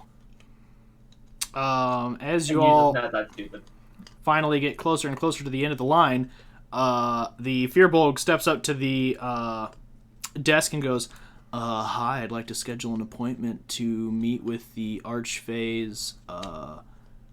What availabilities are open?" And the satyr looks down and goes, we got about 35 minutes until the next meeting. Do you have a specific Archfey you'd like to be meeting with, or is there someone in particular? Do you want to meet with the whole group? Or he's like, the whole group would be preferable. And he goes, You might want to change clothes if you're going to be meeting the whole group.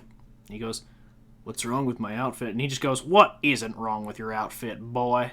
Look at you." And he just kind of looks ashamed for a moment and just goes, "When's the next 35 minutes? Go!" And he runs back down the stairs looking like he's on the verge of tears. Aww. Okay, I'm not gonna lie. That was a pretty cool outfit you described. And he looks at y'all and goes, "Next!" You would think it was cool. Hi there, Merrick Guild of the Silver Dawn Inquisition. All right. I just want to double check. Did Rando change into something appropriate? That's up to y'all and your morning preparations. If y'all want to wear something nice, that's up to you. If you all just want to wear your adventuring gear, that's also up to you. I don't have it. So you remember that? You remember the night of the almost dying? You know, the 10-year bullshit. Mm-hmm. That outfit. I'm wearing that. So the outfit that you wore to the dinner party that Malcolm hosted. Yes. Not the that. outfit that Trappit paid for, the nice one. No.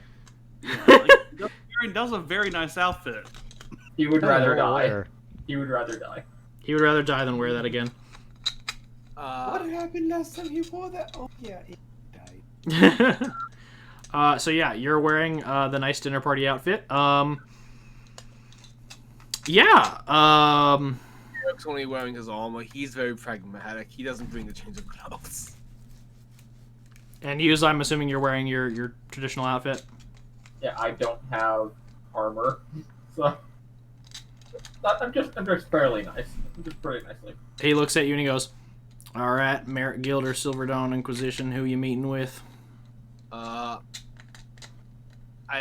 quickly look back at Rando and Yusa. We probably should have had this conversation as we were coming. Yeah, up. I don't know. I don't know. We had like 30 minutes in that line. All Probably right, me. god damn What it. if we do God King of damn Bats it, boy. and God go damn from it, there? boy. What if we do King of Bats and maybe a whole group afterwards? I'm thinking King of Bats and maybe the Dawn Courts. Am I just mute? Can no one hear me? Yeah, we will be with you in 1 second, so we are conversing. So yeah, King of Bats and Dawn Courts. Yeah. Yeah. That The works. King of Bats and Sorry, the- I'm actually eating bacon in real life. that's fine. Very understandable. Oh shit, he said bacon! King of Bats, Dawn Court, and a Bacon Court if you have one. He looks at you and he just crosses his arms. No. No to the Bacon Court? No to ever. I don't like being ignored, boy. I am sorry, sir. I was going to say, there are options you can choose from.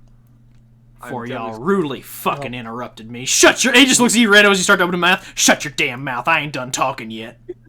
I'm sorry. I'm trying to be nice.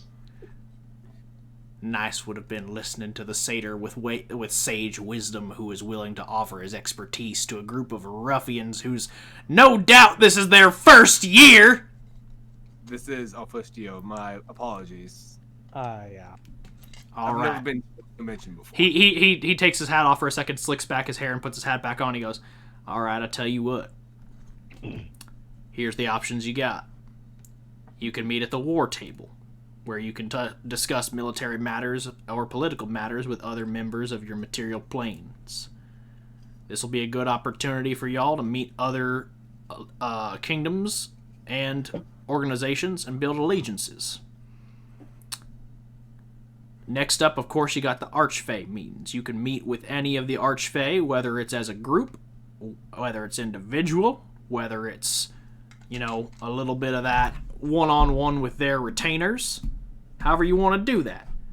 So if you say, for example, he points to you, I want to meet with the King of Bats. I can hook you up. But we got to attain to their schedule. They're very important. They got shit to do. If you would rather meet with one of their retainers, I can schedule that shit too. If you would like to meet them as a whole and plead a case about something, you can do that too.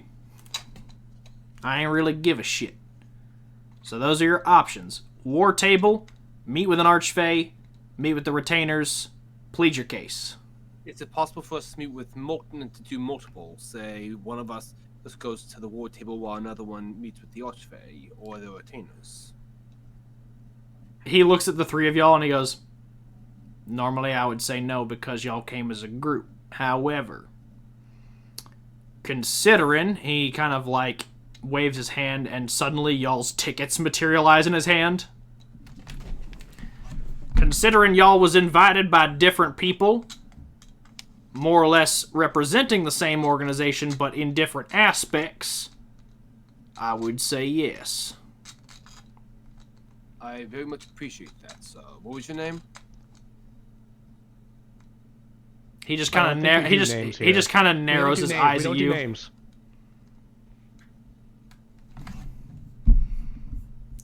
Don't do names? We don't. Names have power. Right. Sorry, I was AFK for that part, I guess. I am unfamiliar with your material planes lingo. I blacked out for several moments. It's chronic. Good God, boy, do you have narcolepsy? Probably. All right. Well, I'll tell you this. I can't tell you my name, but you can call me Big Chief. Big Chief. Yes, sir. Well then, Big Chief, I think I will personally see to the war table. Rando, user, you two want to see if you can talk to the Fey, or do one of you want to come with me? I'd like to speak to the King of Bats, obviously. And remember, names. Oh, right, sorry. Silver Dawn leader. Sorry. I'll just write you down as Inquisitor and we'll call it a day. Thank you. Appreciated. Alright. Give me your titles then. What exactly is Rando's title? The Avatar.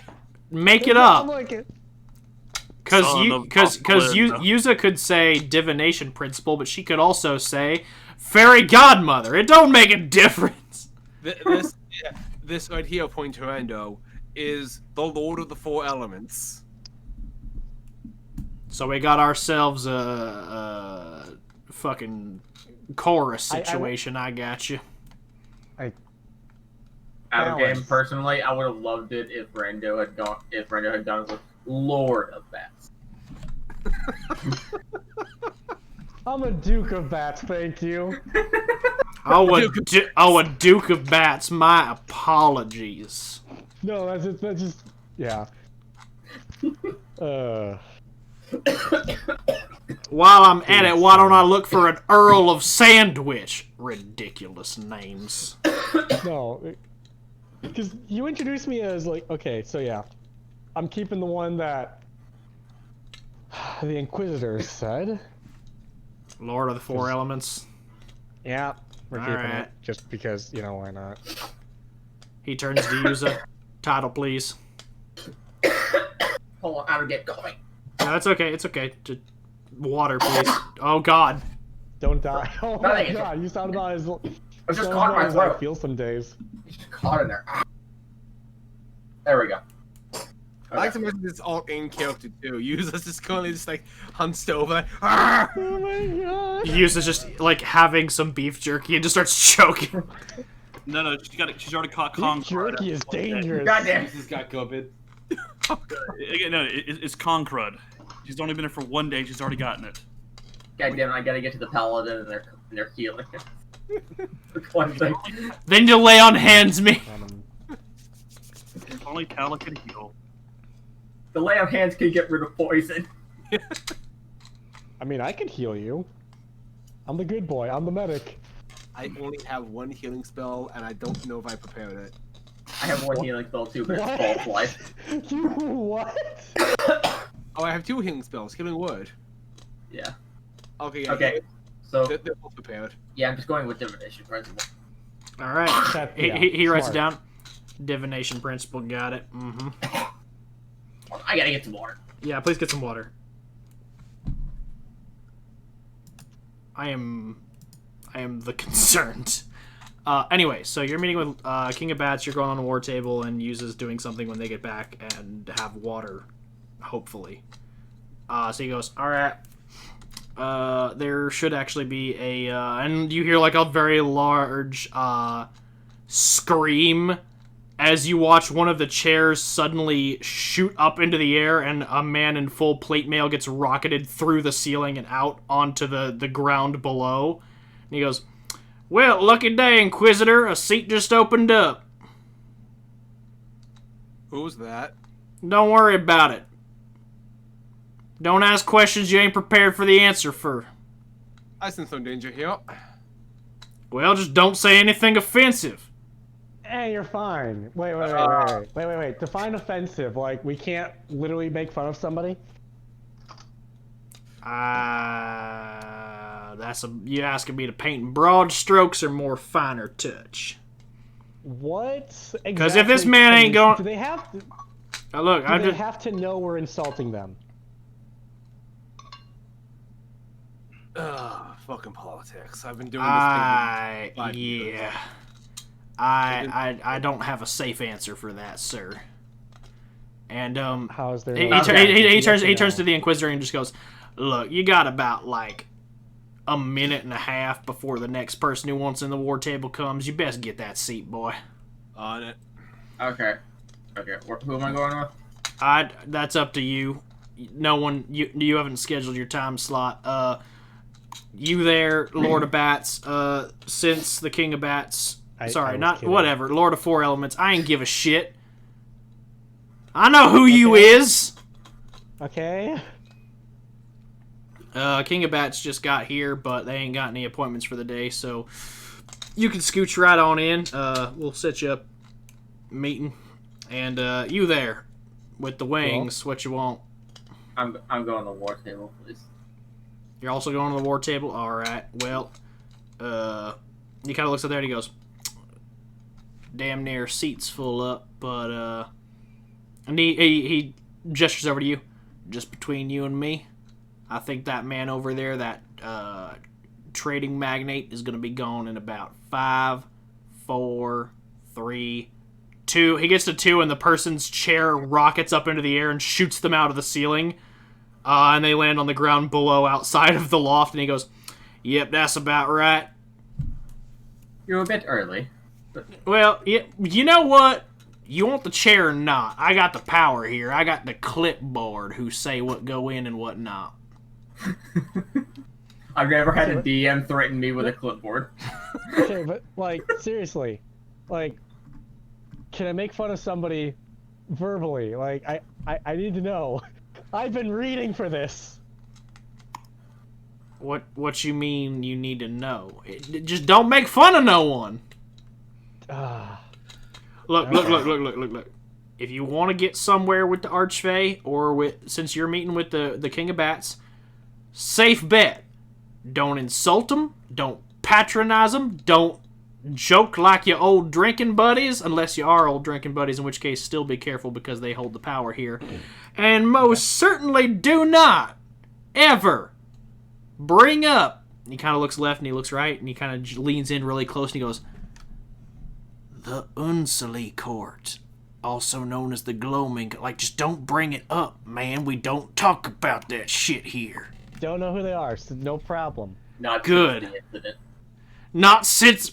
He just looks at you and he goes, what the fuck you know about the incident? Nothing. It's just that's mostly the reason people don't talk about things. You keep that wise with you. Now get on that table. And he gestures over to the open chair, which conveniently is seated about 2 chairs down from Merrick. There you go. So yeah, you can move your character. I'll go ahead and move Rando. Oh, that's right. We're on a Okay, map. I have no idea where Rando's supposed to go. Oh, right. We're on a map. Yep. Whoa, crazy. Forgot we're on a map. That's in between. I can't get perfectly on a chair. Fuck. That's fine. We'll pick up with Rando first. You're sitting aloof style. Oh, okay. Woohoo. As you approach, the King of Bats, whose name you know but shouldn't. I just Shouldn't realized we let Rando go by himself. Are we sure we just did the right thing? You approach, and he looks down at you, and he goes, greetings, impatron.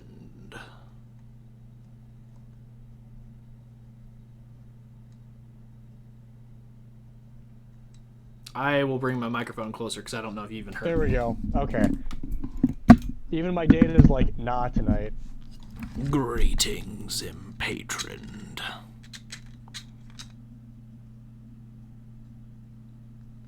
My lord. My Archfey. He nods gently, and the other Archfey kind of look over at y'all. And he just goes, and looks at them, and they all immediately look away, and he goes, what is it you seek in this audience? I have done as you asked. Have you now? And he draws up his hands, and a black veiled curtain erupts around you all as the area around you is immediately deafened in silence, as you are the only 2 people now within this veiled space. And he goes, we are free to speak here now. Let us drop the formalities. How are you, Rando? Well, 2 years of vigorous training, searching for dark spells and arts, broadening my horizons, traveling the world. I'm gonna be honest, it's actually been a pretty weirdly relaxing 2 years. Excellent.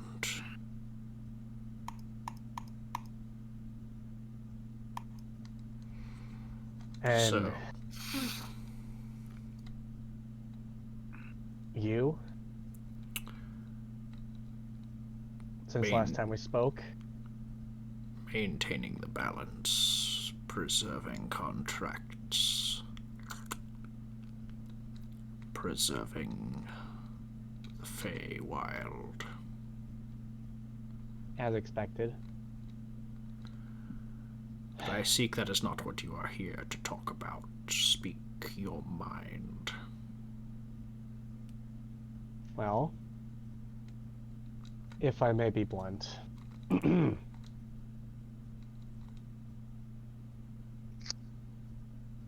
Okay, I'm gonna be honest. I completely forgot why we're even here. Like, we're here to. You're we're here. To rescue people. I know that. Yes. Okay, and I know they're in the. Okay, so that's pretty much it. That's all the knowledge we have, really. You know They're being that held they are hostage, like, here, being held possibly being held Yeah. captive. You also know that the point of the conclave, as you've been told now, is to gather forces and alliances, and whoever has the largest alliance at the end of the time frame will be granted a boon by the heads of the courts. Outside of that, you have your own personal reasons for being here and asking him questions. In addition, he did specifically ask you something. I can't remember if it was during your time skip or before you It was during, arrived. Yeah. which is I did fulfill that. To my knowledge, I fulfilled it, unless there's something else I missed.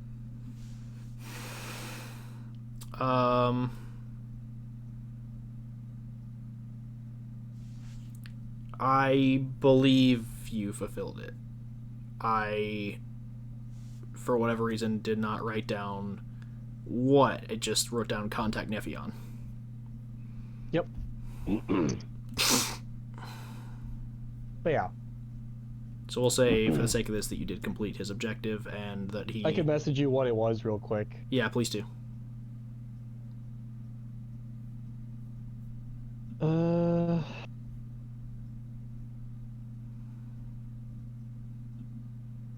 It was honestly just this. Ah, yes. Then in that case, Yeah, yeah, easily, yes. easy. You've succeeded, and on top of that, you know, he advised to help you in your endeavors. So, currently you're the one with the leverage, so... Yep. I have, well, 3 altogether requests / questions. If that's all right with you, my lord. Proceed. Number 1. I have no reason to lie to you as to why I'm here. I should hope My not. team and I are here to rescue any of the people from the material plane who have stumbled into the Feywilds. Of course. Why would you not? You are heroes of justice, after all.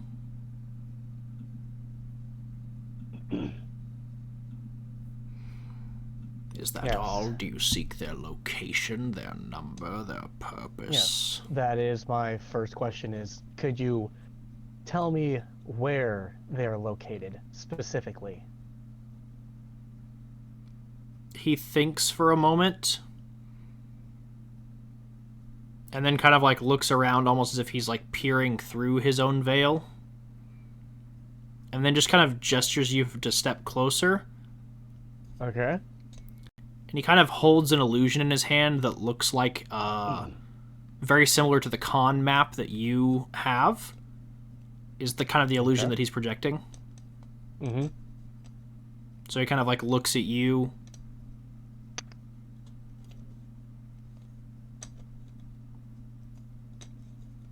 Kind of looks again at the illusion, looks back at you, looks at the illusion.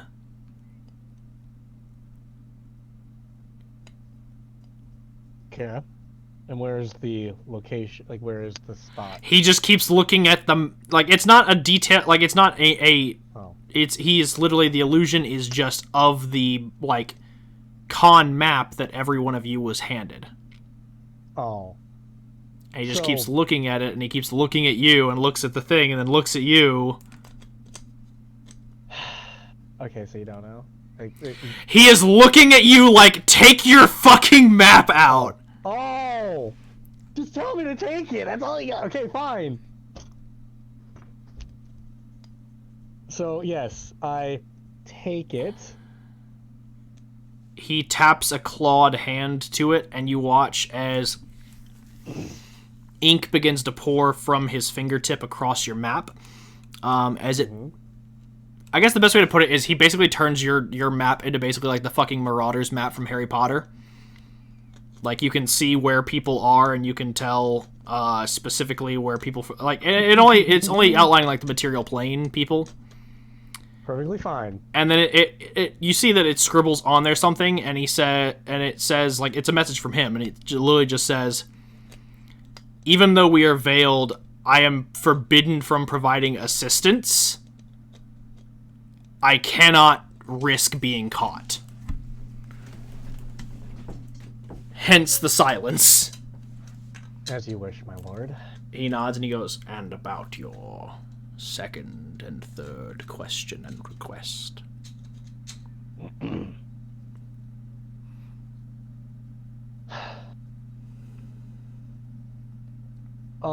What's her name? The Witch of the Woods? Yes.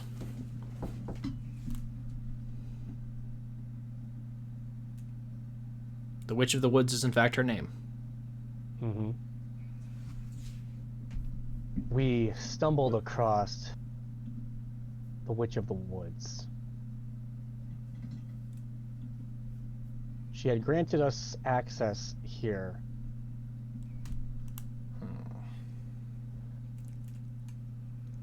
Intriguing. However, I'm trying to. It was Gallus, Gallus. correct? Yes. Yeah, Gallus has the friendship bracelet of death. Yes. One of my teammates, well, he made a deal with her. I do not know what it is. And I'm not asking you to find out what it is. All I want to know is, what is the worst that she could request from him? He thinks for a moment and just goes, "The Witch of the Woods is not a malevolent entity, though she likes to play the role of one. She will not request sacrifices or brutal murders, but she will request things that may compromise one's morality or sanity for the sake of her own selfish ambitions. Suffice it to say, I think I can guess as to what her end goal is if she is in fact here at this conclave. But whether or not that benefits you or not, I cannot say just yet. I would just be wary, as you have made either a powerful ally or a vengeful enemy."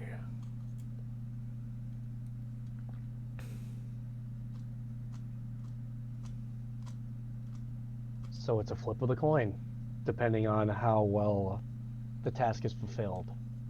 He nods.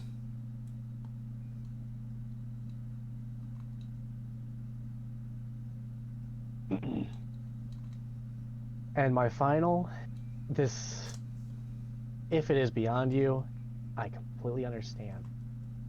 And I do not hold any form of ill will towards you, or the court, or anybody.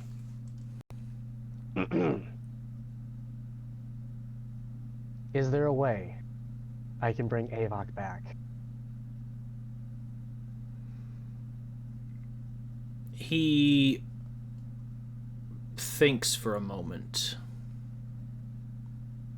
And then you see his eyes kind of go white for a moment as he seems to be peering out beyond his veil. And then he looks at you and he goes, "Impatron, this is beyond my power or the powers of any gathered here.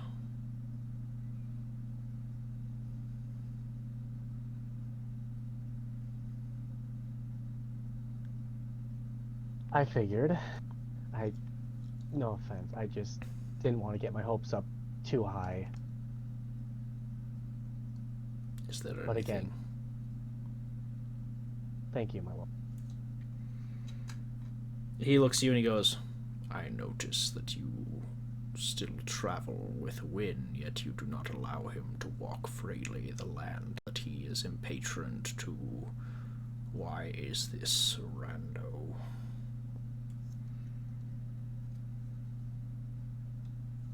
In all honesty, I'm afraid. He grins at this and he goes, what is there to fear, little lamb?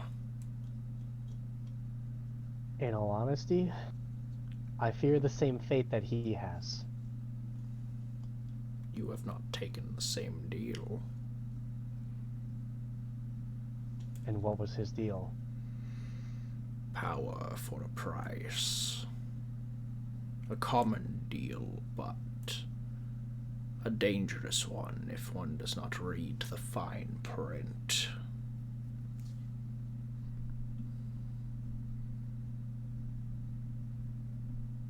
Is there a way I can release him? Do you wish to take his deal as your own?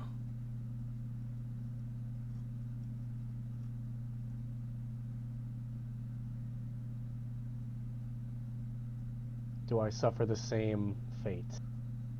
You would be trading fates. The man known as Wynn would be returned to flesh and bone, and you would become the shadow that haunts from the sidelines. Is this Will the I be fate? forgotten? Yes.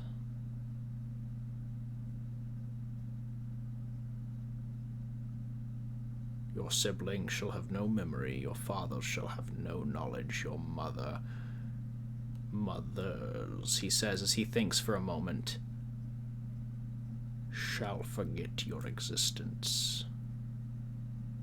In place, their memory shall adopt the identity of Wynn.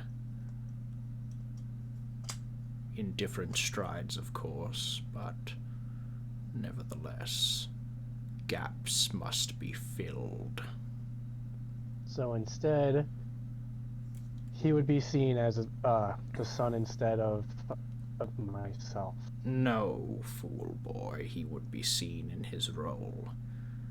Trappet would be returned a drinking companion. Your mother would be returned her brother. His sister-in-law would have a brother. And the son would be presumed dead in childbirth. Your existence would be erased, and Wynn's would take its place. Instead, Trappet and Wynn would enlist in Platinum Watch at the same time, serve the same people. The betrayal heart-wrenching. The dark depravities Wynn would go to. The same extent at which you would be willing. The only difference is the memories of who fills the roles. Is there a way we can trade off every 5 to 10 years? No. I become the servant, while he becomes the master, and then we can switch. This is not a contractual. Death is not a timeshare, little lamb. It is a cost that one pays for foolishness or arrogance. You would be dead, and your new life would be bound to the whims of another.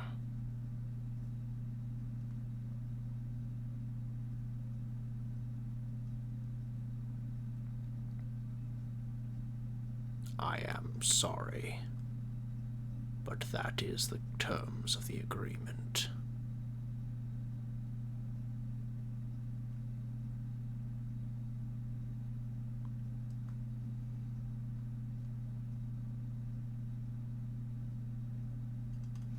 How long until the deal expires?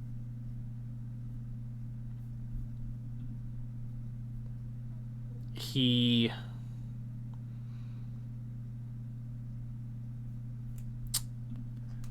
thinks on this and he goes,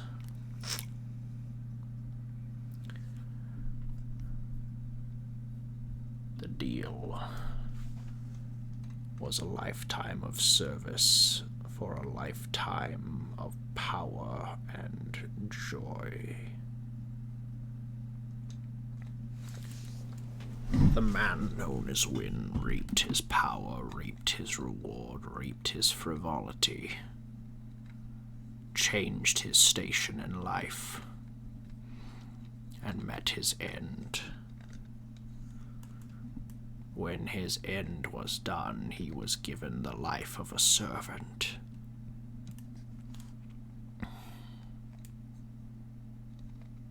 Spirits, however, have much longer expiration dates than sacks of flesh.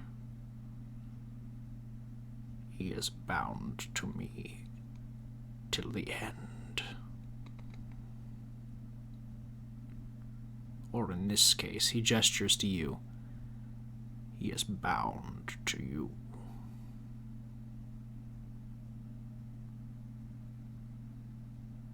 Consider him a gift.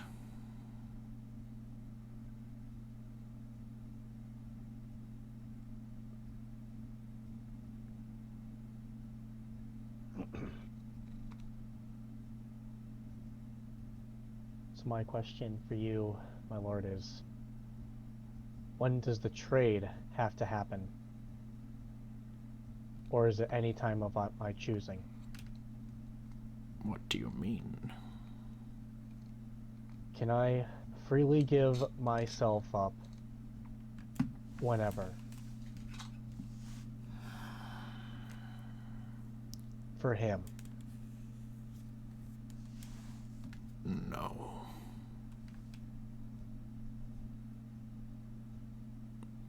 I will. This is a difficult decision. I shall give you until the end of the Conclave of Courts to make up your mind. You have 5 days to decide if your continued pursuits, your justice,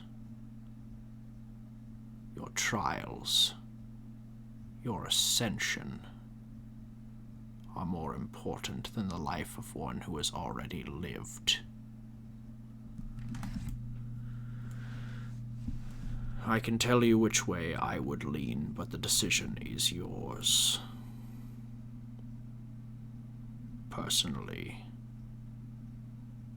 I could see much use for a servant like you, Rando.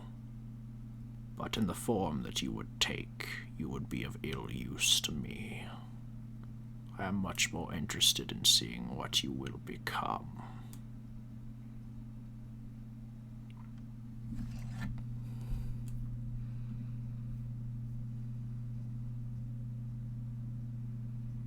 Then perhaps we could make a better deal. At this, he grins. Oh. What do you offer? I'm fairly confident that you've seen how far I've come in the past, we'll say 3 years. Yes. You've seen exactly how far I'll go to save lives. Yes. You've also probably seen my past as well, of how easily I can take them. Of course.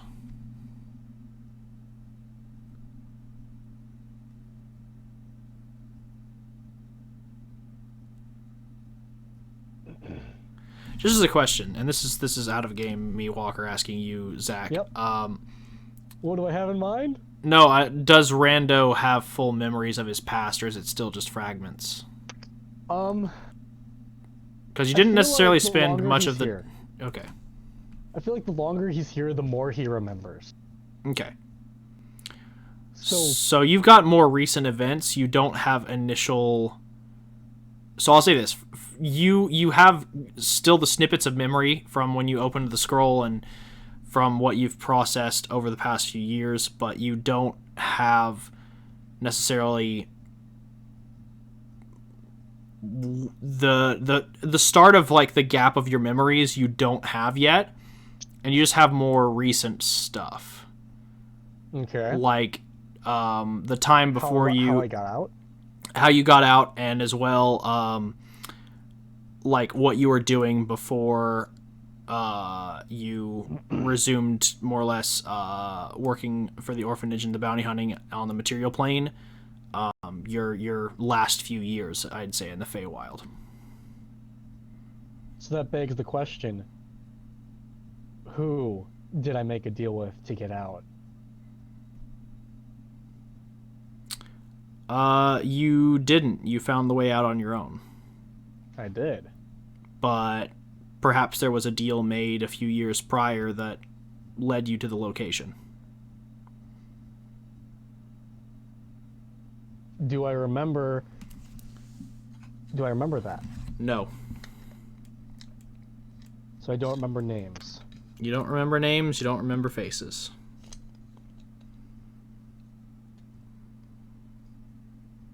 I just remember actions. Yes.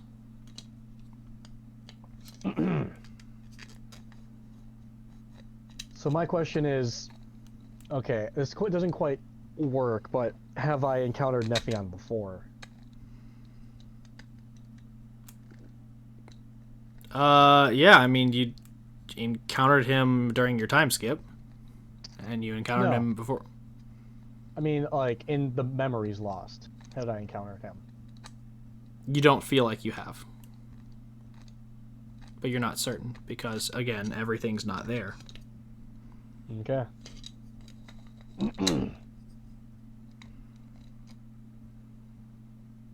So, as I stated, I am willing to make a much better deal than what my uncle made. He gestures by. He wanted power. Yes. However, I don't need power. I honestly have plenty of it that I can obtain on my own. So,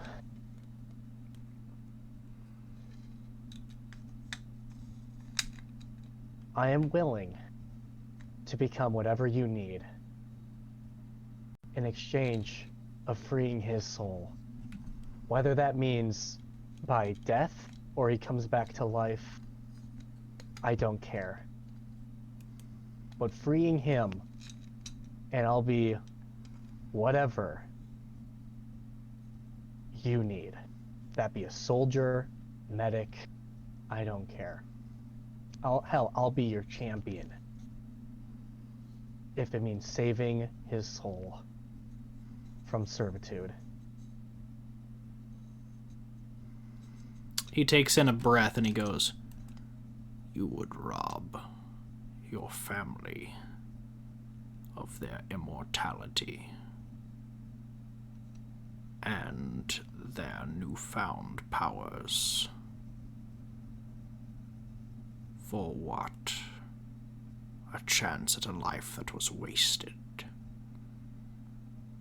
An unknown servitude to me. You would do this without knowing the price."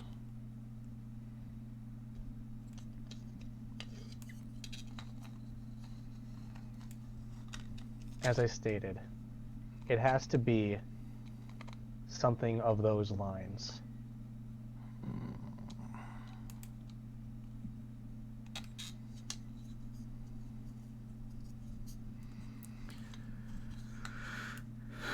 And you've seen exactly how well I carry out my missions.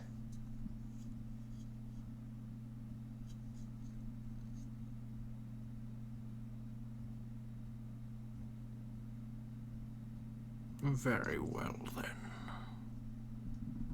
I shall take you up on this offer.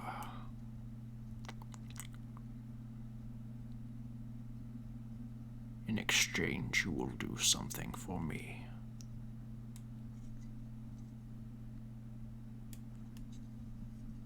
You see,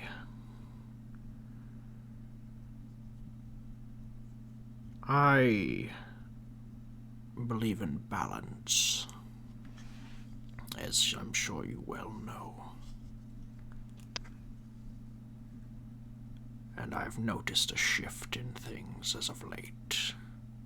So I've deployed my agents, my servants, and I am monitoring the situation. However, an opportunity has presented itself to put me at the highest seat in the Feywild, above even the standings of my fellow Archfey, and well, that is an opportunity at power that I am not willing to pass up. So you will do things for me. You will help me see greatness.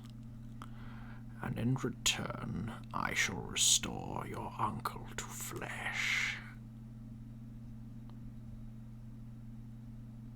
Do we have a deal? As he extends a long, bony hand down to you. And that means releasing him from the prior deal that he has made. He gestures his finger upwards and gently grips the ring around your finger and slides it off as the black brand removes itself from your hand and returns to the ring, and he goes, "Yes."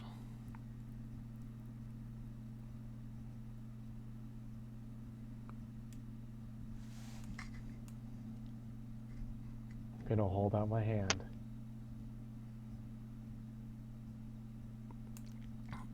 And he shakes What's the it, deal, my lord? and you watch as he grasps the ring in his other hand, as black and purple smoke rises from it, and he extends it. A small pile of ash remains, and he blows it gently from his palm.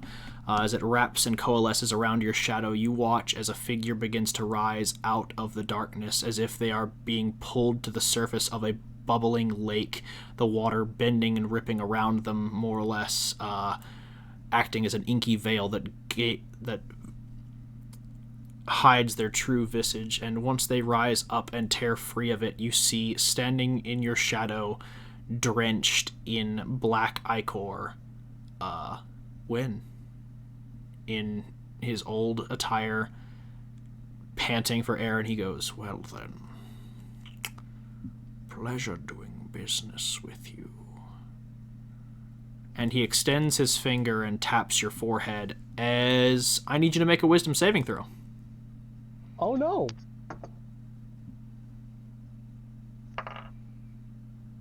Okay, let me just look at my wisdom save. God. You're good at those, druid boy. I Guidance. know. Doesn't work. What if we wish hard enough? But what if it did walk? 22. That's resistance. 22? 22. It's a 23 save, isn't it?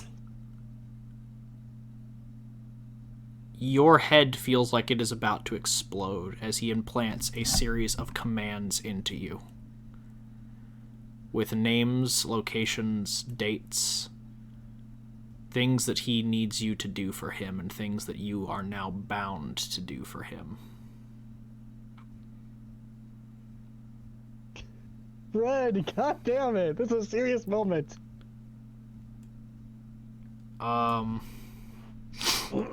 And when he is done, your head feels again like it's about to swell and burst, but you luckily are able to kind of retain your sanity as you kind of get a glimpse of what his plan here in the Conclave is and what he is going to expect of you later. As you wish, my lord. And he smiles and he goes, very well. And he lowers the veil, and the other Fey look kind of shocked for a moment, and he goes, just another satisfied customer. And they all go back to meeting with their individuals, and he gestures for you to leave. Dude, they're probably pissing themselves. Well, the Fey like to play games with one another, and right now he just cashed a pretty good card. Uh-huh. So Merrick and Yuza. I'm gonna move him out of there. Well, before that, I'm gonna pick up with them. Why do you not save the rando stuff for last? That's clearly the main event. Look, I'm sorry. Well, not necessarily. Just we all know Rando's the main character of Platinum Watch. Just give me a moment. As you all sit down at the table and Rando steps across, you watch as the veil rises, and for the next few minutes he's gone. We're going to go ahead and resume your scene. You all are gathered around this table, and as previously stated, members of all various allegiances and militaries and kingdoms are gathered here. You see some familiar faces, specifically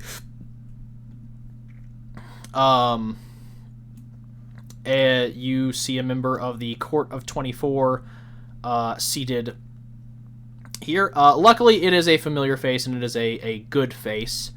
It is the face of... Is it the elf elder that took on someone's position? No. It is Finmithios Redtree, the wood elf member of the Court of 24, representative of Silverbark. He represented the Druidic Conclave, and they are pissed is a nice way to put it. As they see you all, and they're kind of like assuaged of their anger because they're like, finally, another ally.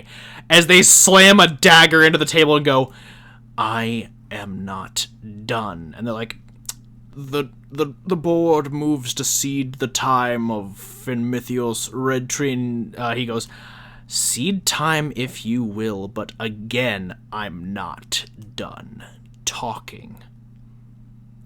I want my people. And they the people around the table who are many of which are dressed in regalia of countries and kingdoms that you have heard of in passing, and others that you haven't quite been to. You do recognize some people dressed in traditional garb of the Far Isles. Sadly, Sheen is not here, but you recognize kind of like the traditional armoring of the samurai, who seem to be with a figure dressed in fine regalia that you would assume would be the emperor whose life you helped save. And there's a few other people seated around this table who seem to be very important delegates. You're just not sure from where. As the satyr from before runs over with his clipboard and yells out loudly, now announcing the 2 new seats to the current War Table Conference. The Inquisitor, and he gestures to Merrick, and the Divination Principal. And he gestures to Yuza, and everyone at the table nods in recognition of your titles, and as you all are, of course, already seated, they go, Master Redtree, we will come back to this, but in the meantime, we will cede the time for the 2 new entries to our War Table Conference. Of course, we will first recognize... tell me, what are your nationalities and allegiances, if we may? And you immediately see someone chime up and go, yes, well, nice try, Richard, but we're a little smarter than that. You don't have to answer that. He's just trying to find out if you're allied with kingdoms that he's allied with so he can veto your votes. I would do no such thing. That is quite rude and presumptuous. Shut your mouth. Please, feel free to represent yourselves and whatever you wish to push as your agenda today.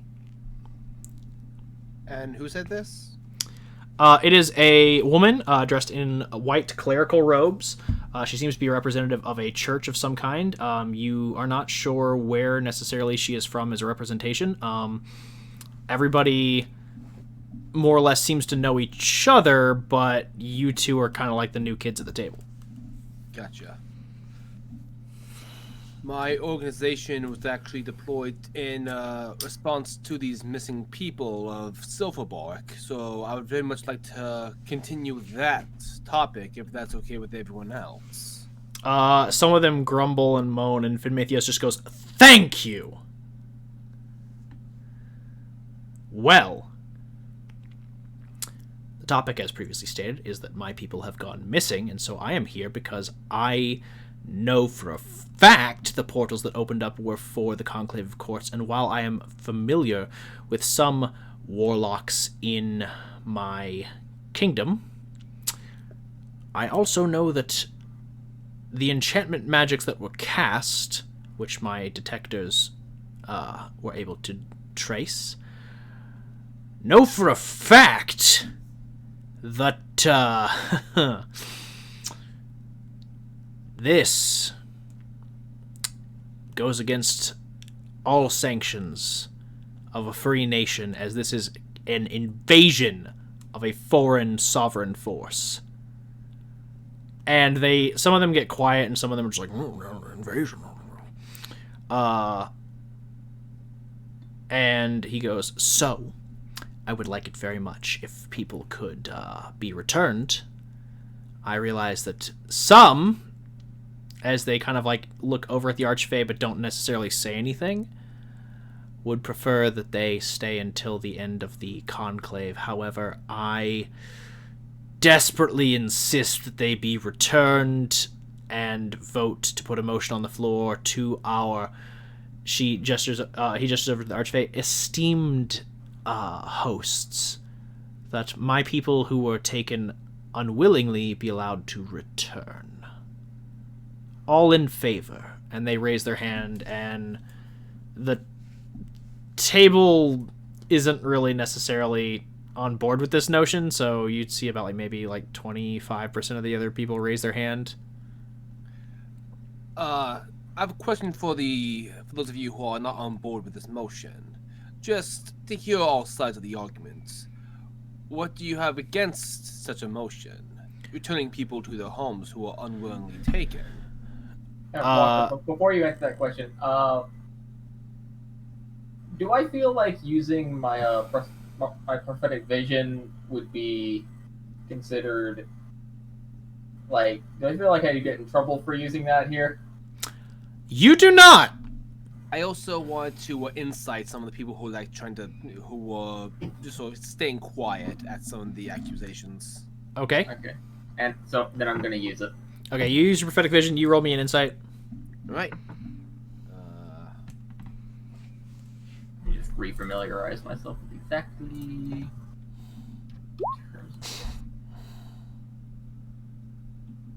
That's not what I'm looking for. Love this die. Here it is. 27. Most of them just seem to be afraid.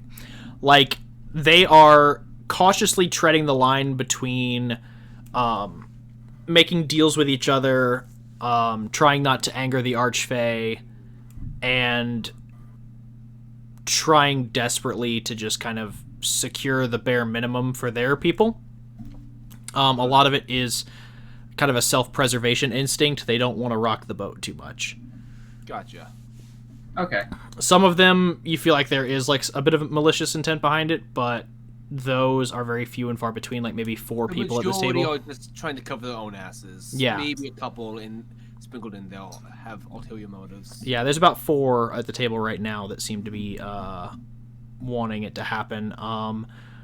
2 of which, Go ahead. 2 of which, it's not hard to see why. One of them is what appears to be a hobgoblin warlord. What? A hobgoblin warlord. Warlord, okay. One of which, of course, is a tiefling who is very proudly displaying a crest of Eloran royalty. So naturally, helping citizens of Volta is not wanted.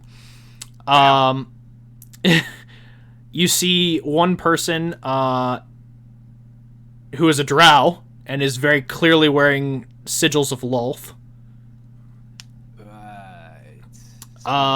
Wearing a t-shirt saying "I heart slavery." No, but and then there's another who is a chromatic dragonborn. Now not necessarily wearing anything that would denote them like in a bad sense, but they seem to be bearing like a couple of like they look like they're a decorated warrior.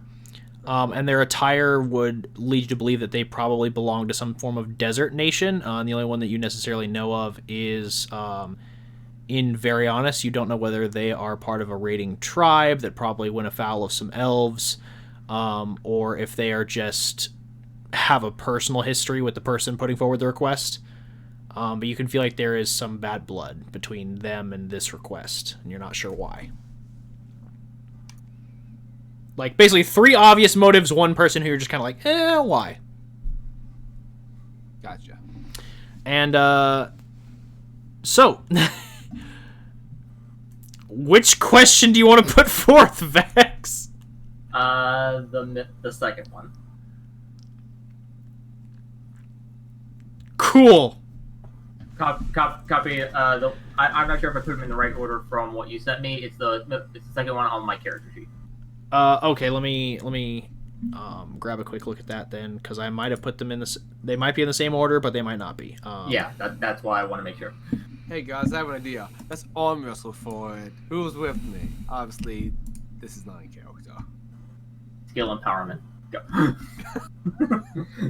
Like and form, go. Okay, so yeah, they are in the exact same order as the document I have, so that's good. Okay. Good. Shit. Okay. Where was the plot? No, I have to. I'm about to bypass the plot. Because I have to honestly think about this. I gave a divination wizard a golden gun, and didn't expect them to use it so quickly. I feel like I really should have included a roll in this, but you know what? that's fine. So you can tell that. Frankly, I feel you should have made these less specific, like less broad, but. Fair enough. Yuzi, you get the distinct feeling as you kind of attune to your prophetic vision and begin to kind of see pathways to the future kind of gliding in and out of your mind as you search with your mind's eye for the best possible conclusion. You seek out what would be considered the best path to your success. And surprisingly enough, it is a bit of a there's a bit of subtlety to it in a sense that there are 3 actions you have to take. So the first is that you notice that there is a satyr going around refilling people's water, and you know that the quickest way to get the result you want is to trip him specifically to the right. At a specific moment, or just any time? The next time he comes around. Oh. You then know that after that, your best suggestion is to advise Merrick to put forth the topic of troop deployment, and then to be prepared to argue against a great enemy. So yeah, that's basically what you get from your prophetic vision. And right as you're kind of like, I've got it, the satyr begins walking back towards the table. Kill him! It said trip, not kill. Yeah, like, Jesus, just give this man a stumbling, not a concussion.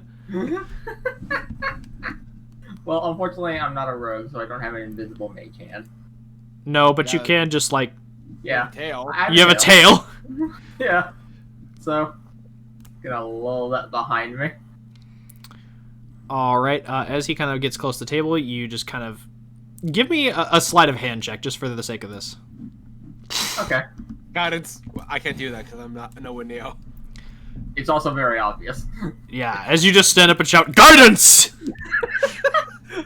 Can Merrick just stand up and do the Shia LaBeouf do it as his way of casting guidance? Which is a... Guidance! Okay, alright, roll. I've had. That's a natural 18, so... That's good. So, a 30. That's great! Yeah, Avok's not saying that shit. Yeah, he dead. Yeah, do you have expertise? Yeah. Oh, right. Wait, how? How? Well, no, I have an item. Or are you saying... Oh, an Yeah. item. Okay. Oh, I think I know what you're talking about. God damn it. I mean, even without that, it's still a really good fucking roll. Yeah, okay, so, yeah, he trips and stumbles to the right, and the vase of water that he's carrying to refill people's cups splashes across the table, and a lot of diplomats immediately grab up a bunch of papers and stand up suddenly. And some of them, of course, in order to avoid being splashed, throw their hands up in the air, and, you know... Red Tree just goes, good, more people voting in favor, and they just kind of like look at their hands and like, and those that took up the papers immediately drop them and start arguing with one another, and before you know it, about half the table is voted in favor, whether inadvertently or not. So you and Merrick are basically the swing votes. Nice. So you know that just by raising your hand, you've pretty much locked this down. Alright, raise my hand. And Red Tree just goes, perfect. I'll schedule a time with our dear Master of Ceremonies, and just set forth the time to put forth this this motion. Oh, Big Chief! And the satyr with the clipboard just runs up and goes, yes, sir. And he goes, yes, I would like to schedule a meeting with the 6 Archfey about releasing my people. And he goes, well, damn. Alright. And he just writes it in, doesn't question it, runs back over to the podium. And they go, oh, well, with that matter of business concluded, I believe it's time to...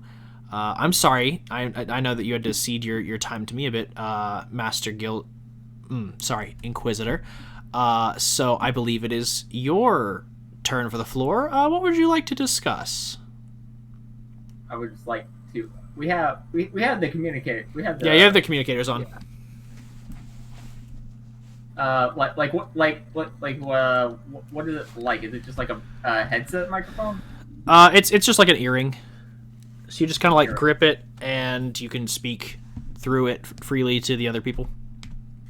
Okay, I'm just going to start like fiddling with my earlobe. Okay. And as suddenly as I can, talk to Merrick. Okay. Merrick, you hear a voice across your earring. Hark! It's the voice of Yuza. And she told me about to change the topics to military deployment, correct? Believe me, you're gonna want to bring up the topic of deploying troops. So as she mentions troop deployment, you remember a dossier that was specifically handed to you recently by Ilum about more or less the deployments of Platinum Watch's troops, as well as a few foreign militaries. Specific to Platinum Watch, the troops that were deployed, as you remember, over the past year were pulled away from the border defense into kind of more centralized areas. But you've been noticing more and more that a few select troops have been pulled to the capital specifically. And that Ilum found to be a bit concerning. It was almost like the members that are on the board with Eclipse were planning something. Secondly, you've noticed that there were some military movements among Kragzeet's navy, as you had deployed some people to kind of keep an eye out on that. They kind of reported back. In addition, in response to this, you had seen some movement from the pirate fleets of Varianus as well. The civil war recently ended in Varianus with the formation of 2 new governments from the ashes of the old Aether Imperium. One led, of course, by the Revolutionary and his army, and the other kind of more of a new government, but kind of a allegiance to the old type dealy, formed of coastal trading kingdoms. So you know that with these new kingdoms, there have been kind of some encroaching military maneuvers by kingdoms to the north in the region of Frigvarin, as well as the Desert Rose Imperium has slowly been making moves north to claim some territory. So your best bet would be to talk about Platinum Watch, the Desert Rose and Frigvarin, as well as Kragzeet. Those are your best 3 topics right now for troop deployment, and whether people should not be doing that, or you should be granted additional troops to defend against certain things. Right. I'd like to talk about troop deployments, in particular the Desert Rose, you said? Desert Rose Imperium. Desert Rose Imperium's growing reach of land. Platinum Watch, the Platinum City's recalling of key troops, and Kragzeet's naval force is getting a bit close. And at this, some members of the table start immediately kind of like bustling with activity, and like as at this point the water has been dried, and so a lot of them have like slapped their maps back down and stuff. And so the 4 that you noticed earlier that were kind of like not in favor of this thing are all suddenly interested now.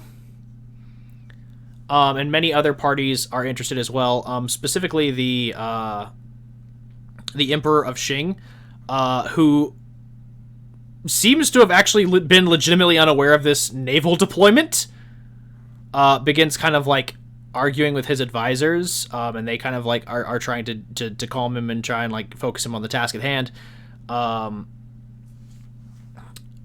Other members that seem to be representatives of Varianus begin arguing with members you can only assume are from the Desert Rose Imperium, and specifically some of them are actually arguing with the Chromatic Dragonborn you saw earlier. And as this arguing begins to go on, and because we're kind of running short on time because I know Zach has to leave soon, I'm going to get to the good bits. Which is, as you're kind of discussing this, the representative, 3 representatives of the Desert Rose Imperium stand up.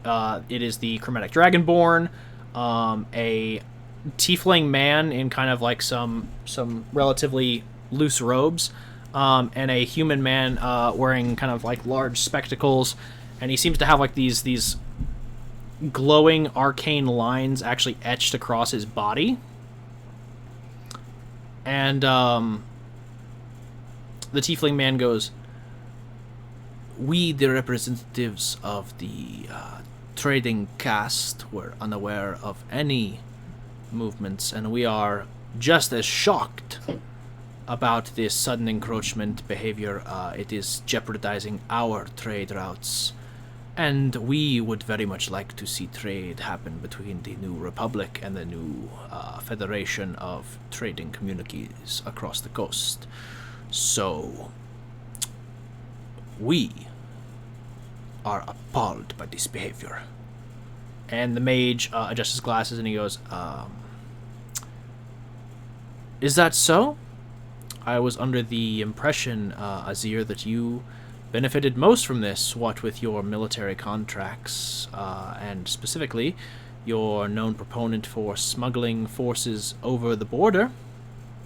And he goes, "Lies, lies and slander. This is a true outrage." And the Dragonborn slams an axe into the table and he goes, "Silence, whelp.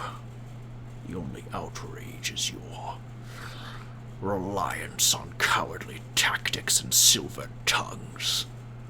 The only battle one needs to hold is on the front lines, facing their enemies and baring their teeth.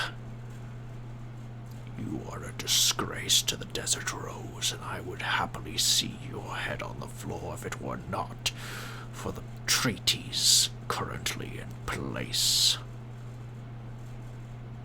And he looks directly at you, Merrick, and he goes, "So what do you propose, then? Would the Desert Rose draw back their troops? Do you recommend that those who have proven that their land is bespoiled and unfit for their taming to keep it?" I would, actually.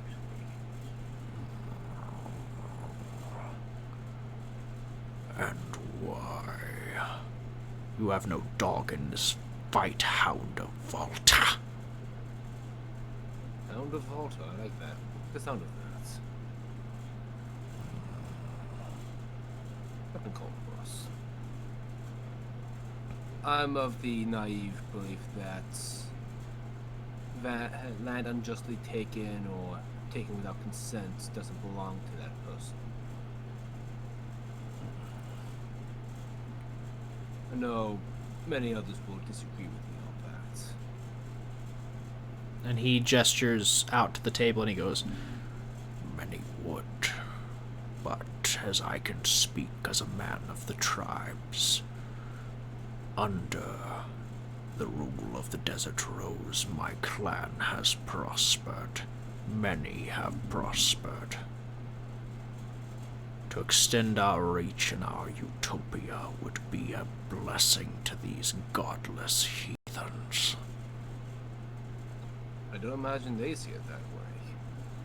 I do not imagine they see anything past their long, bespectacled faces and their mountains of gold that they hide behind. They know nothing of conflict. They know nothing of survival, only indulgence, and turning a blind eye to the sufferings of their citizens.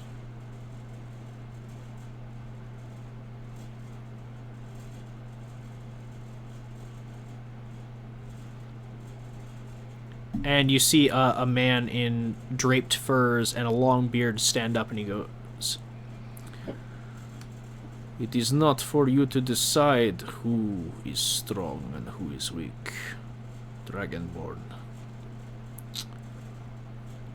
The citizens of Frigvaren have held the rivers and fjords to the north for quite some time. But we do not encroach.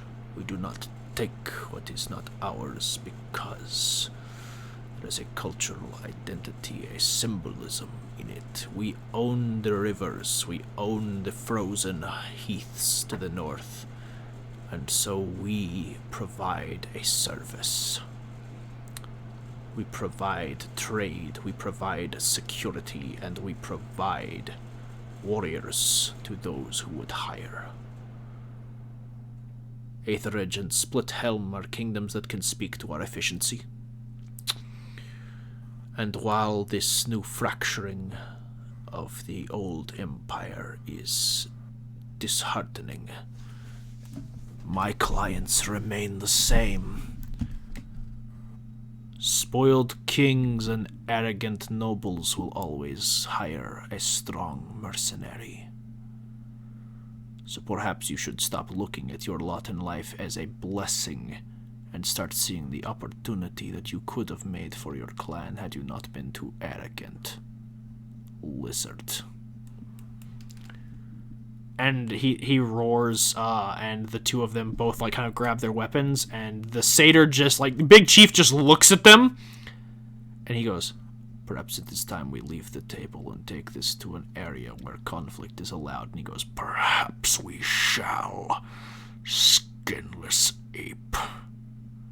And he goes, "I think the word you are looking for is hairless, and I guarantee you I have plenty of that, as well as moxie to put a scaly beast in its place."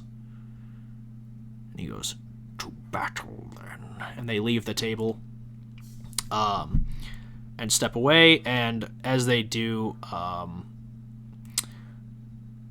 members on the further right side of the table go, In response to your statements of naval deployment, since there are no representatives for the Cragseat Naval Fleet, I have only your intelligence to go off of, Master Inquisitor. However, our spy networks were not made aware of this encroachment. What, say, proof do you have? I have deployment files, recon reports, from my own vast network. Well then, perhaps we could observe an alliance. And, who is speaking right now? The person who is speaking right now is a... he's like, forgive my manners. I am the he thinks for a moment, because he's about to say his own name, and then he's like, right. I am the Charter Master. I am a representative of the Pirate Queen, let's say. And I value, of course, healthy trade routes, and, of course, if there are kingdoms willing to hire a good privateer, merchant contracts. And currently the imposition of a naval blockade puts a bit of a damper on business, so I am willing to extend good fortunes and gratuities. And the Emperor stands up, and the Charter Master immediately pauses what he's about to say, and the Emperor goes, "As a man of the Far Isles, I can speak to the character of the Inquisitor. Before this man formed his Inquisition, he was first a soldier and a compassionate man. He helped a group of strangers, foreigners, to the land they found themselves in. My soldiers, my samurai. In their quest to heal me, he made great sacrifices. Sacrifices whose honor is not lost on me or my men. I can vouch for the Inquisitor. And the Empire of the Far Isles will throw their backing behind whatever decision is made on behalf. You have our alliance." And he sits back down, and the Charterman goes, "Such a ringing endorsement. I kind of feel like what I was about to say was quite foolish. I will offer an alliance as well." And he kind of bows and takes a seat immediately. I was actually looking for on the lookout for strong naval supports. I'll gladly accept. And Emperor, Your Honor, you do me a great honor in that ringing endorsement, sir. Thank you. He bows generously. I do the same. And now the only topic left to discuss is military deployment in Volta of Platinum Watch troops. Are there any Platinum Watch members currently here? No. I've been noticing that Platinum Watch's troops have been receding from the borders lately.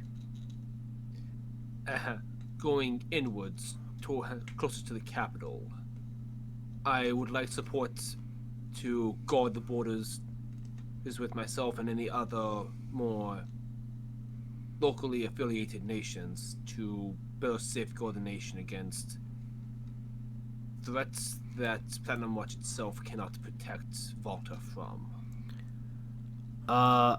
Right as you say that, Finmythios is about to open their mouth, and you watch as kind of the veil drops around Rando, and you see him there standing with another person. That can't be good. Or maybe it is. It's ponytail with Rando. Rando, as you stand and help Wynn to his feet and turn around and kind of survey the war table, you see someone enter the room. And right as you're talking about, of course, deploying troops in the right locations, Merrick, you hear, "Really? And I wonder why we would have to pull troops away from the borders to defend our own assets, what with independent military nations occupying territory between kingdoms." Oh, there's that angelic voice. As you see a very familiar form of Ziara Helinadel pop down in the seat that the bearded man was sitting in a moment ago, and props her feet up on the table and goes, "I'd like to put forth a motion to remove the Inquisition from this conclave, as I'm sure they're no doubt plotting on violating the rules." I have no idea what you're talking about. Oh, I'm sure if I look hard enough I can find some proof. Tell me, do you know where your kids are at? Careful, Z, that could be mistaken as a threat. Ah, of course, we wouldn't want that. And as I recall, I've done nothing hostile towards Platinum Watch as of yet. Nor do I plan to. Ah, but we've always got to keep our eye on potential aggressors. As I recall, I've served Platinum Watch dutifully. Yeah, But till you quit and suddenly formed a militant nation up in the mountains. My faith called me. Is that right? I don't see what I've done to earn Platinum Watch's ire. You guys are so mistrusting.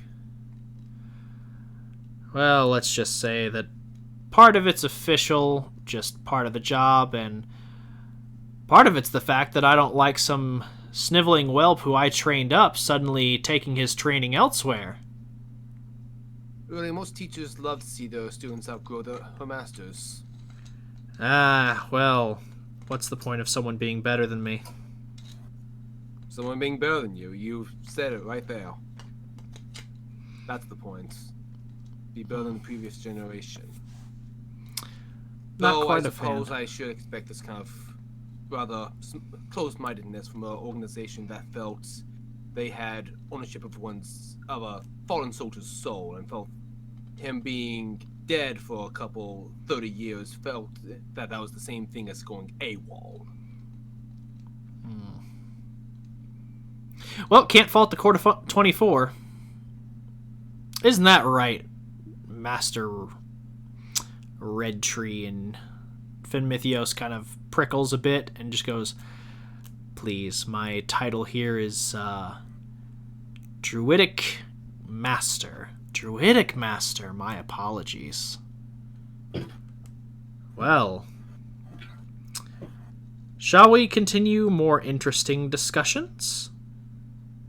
I'd like to put forth some bits of evidence and request some alliances, if that's all right with this war table. And some of them immediately kind of get apprehensive.